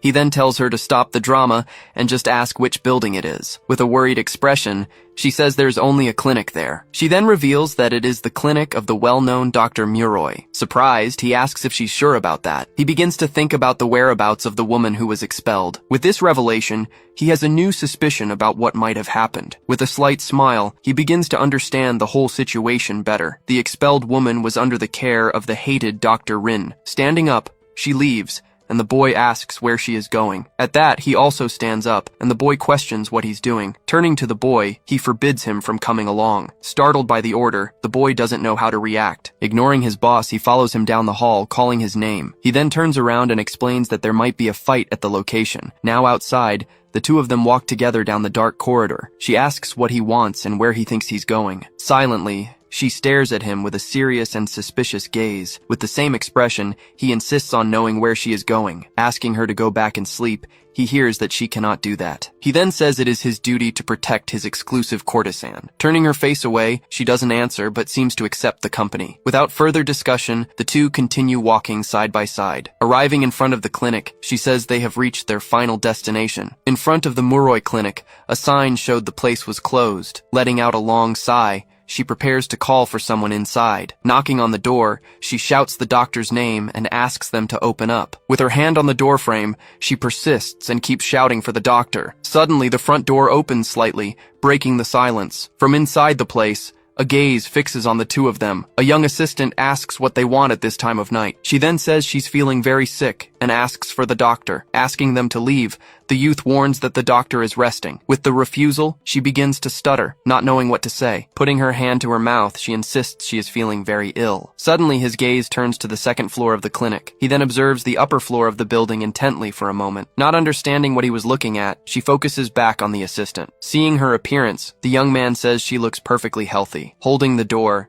she doesn't accept the young assistant's refusal. She then pushes him and says he doesn't know anything. Calmly, he warns that this area is forbidden for non-patients. Standing on the threshold, she is warned by the young clinic assistant. He says that if she takes one more step, they will be strict. Startled by the threat, she takes a step back and looks at him. Suddenly, her bodyguard picks her up and apologizes for the trouble. Trying to break free, she screams, but he reminds her that the doctor is resting. He then carries her away, and she yells for him to put her down. In her ear, he whispers for her to just listen without reacting. He then reveals that the building has multiple surveillance cameras installed. Surprised, she questions the information, and he says he counted 18 cameras. While being carried, she asks why a clinic would have so many cameras. He then says there is either a treasure or a great secret there. Hearing the theory, she simply stays silent, processing the information. Looking back, he begins to better analyze the current situation. Thinking about what he saw, he concludes the clinic is hiding a secret. He then says they don't have enough information to act at the moment. On the other side, the assistant watches them from inside the dark clinic. In silence, he also understands that it is not yet the right time. Carrying her in his arms, he wonders what the next step should be. Changing scenes. 3 days have passed since the monthly evaluation. With a finger to her lips, Yoisi seems to be evaluating something in front of her. Kneeling, a woman hears that her appearance isn't half bad for the place. With her fan, Yoisi announces that the woman has passed the evaluation. Calling her Rina, she prepares to give the final result. With a smile, Yoisi says that from that day on, she is a courtesan. With an expression of surprise, the woman doesn't seem to understand the situation. Flashing back 3 days, they sat at the table discussing their visit to the clinic. The three of them remained silent, processing the events of that day. Questioning the reason for so many cameras, she tried to figure out the clinic's secret. Then, he asserted that Rin's target was undoubtedly the doctor. For some reason, the doctor maintained a clinic there to hide a secret, one that absolutely no one could discover. Breaking the silence, the boy tried to say something to the two of them. Seeing them so quiet, he prepared to lighten the mood. Having an idea, he asked who would replace Kumika and Kosuzu in the district. Caught off guard by the question, she looked toward the boy. While he mentioned the local government would fill the spots, she asked exactly where they would come from. She replied that they likely come from off-island through some specific route. Surprised by the answer, he repeated her words about them coming from the outside. Standing up, he asked if she and the others also came from elsewhere. With an irritated look, she warned him that investigating the past is forbidden. She stated that no one there truly knows her history. Furthermore, she knew nothing about Ron and Pon's pasts either. Hearing this, he simply noted that it was a complicated situation. Getting up, she said she was tired and headed to bed. The boy admitted he was nervous about the arrival of someone new. He then asked if she could reject the people the government brought in. Touching her chest, she replied that she had the final say in the decision. With this revelation, a spark appeared in his eyes. He then asked if he could bring a candidate for her to evaluate himself. She said yes, but added there were no suitable women on the island. Opening her fan, she bragged that her screening process was very rigorous. With a smile,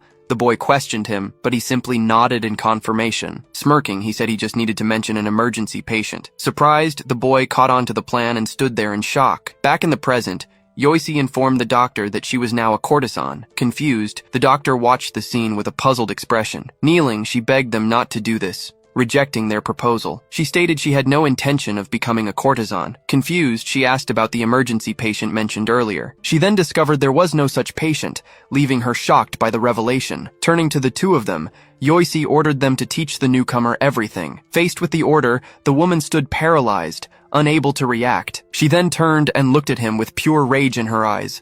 A woman screamed that she had been tricked. Kneeling on the ground, the boy apologized repeatedly to the doctor. Grabbing him by his clothes, she asked if he was the one who set the whole thing up. Holding her tie, he admitted the situation was indeed quite strange. She remembered how the boy had announced the emergency in such a monotone voice. On the way, he had apologized so much that she actually felt worried for him. Putting her hands to her head, she said she never thought he would lie. Pointing at him, she accused him of using a child to deceive her. He then revealed that her target, Kenzaki, was in that very city. Shocked by the revelation, she stood speechless with wide eyes. He then warned her that there would be a chance to find him the following day. With a serious expression, she held her ground and accepted the proposal. The next day, the doctor and his assistant arrived for a consultation. A woman greeted him at the door, asking if he was all right. Hidden away, the two observed the scene, but they were too far to see clearly. With the monthly evaluation over, he guaranteed that an opportunity would appear for her. With a determined expression,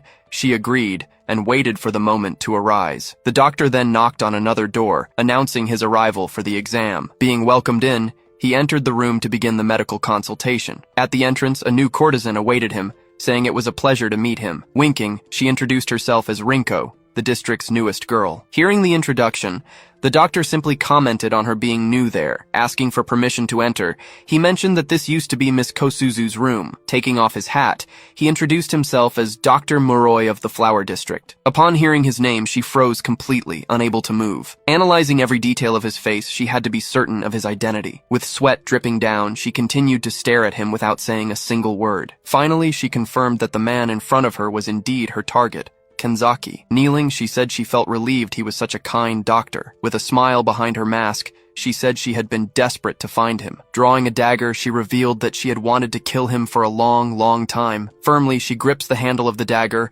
ready to strike. In a flashback, he warns her to absolutely not kill her target. He explains that the doctor's assistant would likely kill her immediately afterward. For that reason, he asks her not to try to kill him if she wants to succeed. He even asserts that the time to kill him has not yet arrived. Back in the present, she pulls back her arm and puts the dagger away. Seeing her expression, the doctor asks if there is anything wrong with her. She then says she is fine and asks him to proceed with the exam. Putting on his stethoscope, he asks if she has been eating well. Continuing the exam, he asks if she has been able to sleep well. He then asks if she has a history of illnesses or surgeries. Afterward, he questions if she takes any medication or if her parents have any diseases. Asking about genetic conditions, he also wants to know if she catches colds. He continues the exam, asking about high fevers and other ailments. Finishing the questionnaire, he says he understands and stares at her with a smile. With the clipboard in hand, he says her organs and systems are excellent. With a strange look, he comments that her body has always been like this. In her thoughts, she confirms that her body has always been this way. In a flashback, she remembers when she worked in conflict zones with soldiers. Begging for death, a soldier said he couldn't take the situation anymore. With his back turned, the doctor only lamented it, finding it a great waste. With a smile, he said the soldier could become his test subject. She then screamed, saying that was an inappropriate thing to say. Turning to her, he said the soldier was useless and could not serve. Then he said he could advance science by 30 years with them. Back in the present, she thinks that he has always seen humans as samples. Looking at him, she wonders what he might be planning there. Breaking the silence, he says he forgot to ask her age. Without hesitation, she replies that she is 28 years old. Surprised, the doctor repeats her age, appearing not to believe it. His reaction gives her a new suspicion about her target. Ending the exam, the doctor says there are no problems with her health. Putting on his hat, he says goodbye and mentions he has others to see. Calling his assistant, he turns and leaves, leaving her alone. Watching him go, she wonders if he lost interest because of her age. Staring into space, she begins to formulate a new theory about Kenzaki. Sitting at the table, she hears him ask her to explain what she discovered. She then says she needs to explain the unusual nature of their target. Not understanding, he just stares at her, waiting for the explanation she promised. She reminds him that she already mentioned working for Doctors Without Borders. There, in the midst of her work, was where she met Kenzaki for the first time. Coming from Japan, only 3 people joined the organization at that time. It was her, Kenzaki, and another man named Satsuma. Being all Japanese, They ended up becoming friends at the camp. But even back then, she remembers that Kenzaki was a bit strange. At that time, she believed he was simply passionate about medicine. In front of her, a patient lay tied to a stretcher. Shocked, they asked what Kenzaki was doing with that patient. With a smile, he said he was testing a transplant surgery. Showing the leg, he said he found a good one for the transplant. Terrified, Satsuma asked if he understood what he was doing there. He then explained that many soldiers leave the front because they lose limbs. With a shout, he said that battlefield medicine would be transformed by this. Speechless, the two looked in shock at the patient on the stretcher. The patient then began to writhe and shake violently on the stretcher. With his eyes rolled back, he foamed at the mouth, unable to control himself. Seeing the scene, Kenzaki lamented the immune rejection that was occurring. Coldly, Satsuma ordered the patient to be thrown onto the battlefield. Citing Thomas Edison, Kenzaki said there is no failure, only learning. With a spark in his eyes, he seemed to become even more obsessed. Irritated, Satsuma landed a direct blow to his colleague's face. Holding him by his clothes, he said he could not allow that surgery. Furthermore, he pointed out that it was an enemy soldier's leg. Shouting in anger, he said that was outside of medical ethics. Lying on the ground, Kenzaki said that ethics only hinder progress. Without understanding, Satsuma asked what he was talking about at that moment. He then questioned if medicine progresses because of medical ethics. Staring at Satsuma, he prepared to continue his argument. Gritting his teeth, Satsuma only observed him with deep rage in his eyes. After the fight, the outcome of that situation was quite simple. For violating the rules, Kenzaki was sentenced to 14 days of confinement. With a mosquito on his face, he just stared at the ceiling of the cell. But those 14 days pushed him to the limit of his sanity. Barefoot, he walked slowly down the prison corridor. At that time, they had volunteered to supervise Kenzaki due to a staff shortage. Satsuma believed Kenzaki would learn from his mistakes and return to normal. Reaching the cell, he told the prisoner it was time to eat. Suddenly, he stepped into a pool of blood on the cell floor. Looking inside, he was shocked by what he saw. Running to the door, he tried to open it, shouting to ask what Kenzaki had done. Unable to open the door, he kept screaming for his colleague. On the floor, the food he brought was scattered and spilled everywhere. Looking at the victim, Kenzaki lamented that the organs were good, but the vessel was not. Holding a scalpel, he said that as parts, they would serve his experiments. Seeing the scene, Satsuma called him a bastard. Pure rage in his voice. With a smile, Kenzaki said he had arrived at the perfect time. Without hesitation, he threw a scalpel at his colleague. Hit in the neck, Satsuma reached for the wound, unable to understand. Kenzaki then explained that he needed new subjects and surgical instruments. With a grin, he compared the situation to a patient bringing his own scalpel. Slumped on the floor, Satsuma tried to say Kenzaki's name before dying. When she reached the cell, she realized something had gone horribly wrong. Inside, the remains of what was once Satsuma were scattered across the floor. Horrified by the scene, she screamed, and after that, Kenzaki simply vanished. Back in the present, he asks if that's why she's hunting him. Thinking for a moment, she says that might just be an excuse for her. With a smile, she reveals she wants revenge for her fiancé's death. Hearing the revelation, he remains silent, not saying a word. He then asks what Kenzaki's goal would be in that specific place. She explains that he is a mad scientist obsessed with body modification. For that reason, there could only be one motive for him to hide there. With that, he understands the doctor's grand objective on the island. His sole purpose was to perfect the terrible modification of the human body. She concludes that the clinic must hold the doctor's dark secret. Suddenly, Yoisi turns around and realizes someone has overheard the conversation. With her fan in hand, she prepares to confront the person. Walking to the table, the woman says she heard everything and has her suspicions. With tears in her eyes, the doctor asks to ask a question. Pointing at her face, Yoisi asks about the smeared makeup. She then says she was moved by the woman's determination. The doctor asks her to keep her secret, and Yoisi promises to help. Turning to her, Yoisi says she will assist in her mission. Surprised, neither of them expected that reaction from the courtesan. Calling out to him, she orders him to infiltrate the clinic with Rinne. He then says that if the doctor is doing something wrong, they will act. With the evidence, she claims they can punish him using the local code. Kneeling on the floor, Rinne screams that punishment is far too little for him. Yoisi then reminds her that killing is forbidden under the district's rules. Touching her, Yoisi says doctors must keep people alive. She says that killing him would make her just like the person she despises. Irritated, Rinne simply clicks her tongue in response. Sitting in his chair,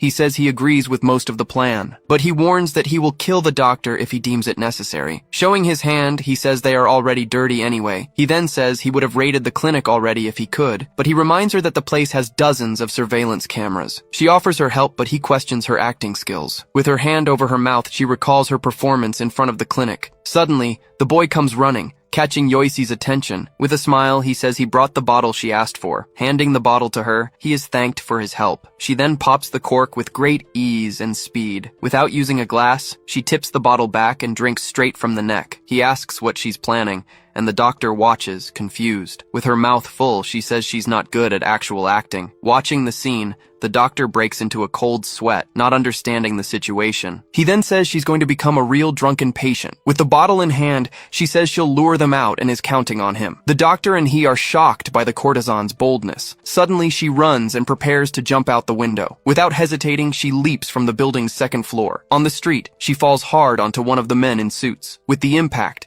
both crash onto the stone floor. Startled by the noise, everyone runs to see what happened. Slumped on the ground, Yoise writhes as people recognize her. He then shouts for them to call a doctor and not to touch her head. The doctor says the situation is serious and they need to treat her. Clenching her fist, Rina understands the plan and prepares to act. Behind her, he asks if she's going to waste Yoise's determination. He then says the emergency will force them to leave the clinic empty. With the target gone, they will have the perfect opportunity to break in. On the street, the doctor and his assistant finally arrive at the scene of the accident. Lying there, Yoise tells Rina not to fail and says she's counting on her. In front of the clinic, the two prepare to enter the building. Running, he uses his arm to smash the front door. With a single blow, he shatters the wood and opens the way. Worried about the noise, she comments that he is being very bold. With the door open, he calls her and says they need to move fast. Sweating, she prepares to enter and begin the search of the clinic. Entering the room, he observes the dark and silent environment. With a serious look, he notes that there is nothing unusual. Emerging from the back, she says that there was only a storage room there. He says there is nothing suspicious, but she finds it hard to believe. Suddenly, he seems to notice something, and his eyes widen. He throws himself to the floor, and she asks what happened. With his ear to the ground, he remains silent, concentrating. Lying down, he says he can hear a sound coming from below. Following the noise, he finds the source under the examination table. Looking closely, he discovers there is a basement in that room. Under the exam table, a secret ladder led to the subfloor. Lighting the way, the two descend the long ladder into the basement. At the bottom of the stairs, they find a large metal door. Without hesitation, he grabs the handle and opens the basement door. Inside, the two face something completely unexpected and shocking. On the street, a crowd forms around Yoise, who has fallen to the ground. With blood in her mouth, she moans in pain, unable to move. The doctor says she broke something and that he will treat her right there. Lying on the stretcher, she thinks that this will buy them plenty of time. In her thoughts, she blinks and sends a signal to her companions. Lying on the ground, she wonders where her attendant went. The doctor approaches and asks if she is looking for something. With a smile, he asks if she is looking for Roku. Surprised, she stares at him, not knowing how to respond to his question. He then reveals that he sent his assistant back to the clinic. Looking at the scene from above, he says that didn't look like an accident. With the revelation, she is shocked and stammers, unable to explain herself. With a dark look, he asks why she jumped on purpose. Worried, she thinks that he knows and warns them to be careful. Back in the basement, the two prepare for what they will find. Walking through the basement, they come across a massive secret laboratory. Inside a capsule, a man with a respirator was completely motionless. Horrified, she wonders if these were large-scale, inhuman experiments. Clenching her teeth, she repeats Kenzaki's name with pure hatred. Angrily, she punches the glass and screams about how monstrous he can be. Suddenly, she feels something touch her hand on the lab floor. Turning around, she sees a creature crawling toward her. With wide eyes, she screams, terrified by the scene. Crawling along the floor, a humanoid creature approaches her, crying loudly. The creature, with tears in its eyes, was making a loud sobbing sound. Crawling, it approaches and stops right in front of the two visitors. With a serious look, he says he understands the situation of those people. Kneeling, he says their dignity has been continuously stolen by the doctor. Picking up a knife, he says he understands and prepares to act. With the knife in hand, he promises he will let them end their lives. Suddenly, a projectile hits the floor near his hand. Turning around, he faces the person who threw the object toward him. With a focused look, he prepares for the coming combat. His face is then hit, leaving a cut on his cheek. From a distance, the doctor's assistant says that cannot be done. With a cut on his face, he just keeps staring at his opponent. The young man says he cannot kill the doctor's test subjects. Clenching her teeth, she repeats the young man's words with disgust. Screaming in anger, She says they are real human beings. The assistant draws his sword and says he needs to eliminate the intruders. Without hesitation, he runs toward her to attack with his blade. With sword in hand, he prepares to land a blow. Surprised, she sees the attack coming her way, unable to react. At that, he steps in front and blocks the strike with his weapon. Pushing the youth back, he says he can't find the two women. Shouting, he tells Rinna to go ahead with their mission. With a determined look, she nods and prepares to run. Kicking the assistant, she screams for her companion not to die. With sword in hand, the young man says he won't let her pass. With the distraction, Rinna manages to run to the back of the lab. With his face wounded, he just watches the ongoing fight. He then grabs the youth's blade with his bare hands. Surprised, the boy tries to pull his weapon back but can't. With that, he is thrown to the side and nearly loses his balance. With the help, he manages to pull away and create some distance. The assistant says this is problematic and that he needs to stop them. He then says his speed is no match for his own. Preparing his weapon, the youth says he will finish him instantly. With a serious look, he just stares at the opponent, ready for combat. The two then position themselves and prepare for the confrontation. Advancing at high speed,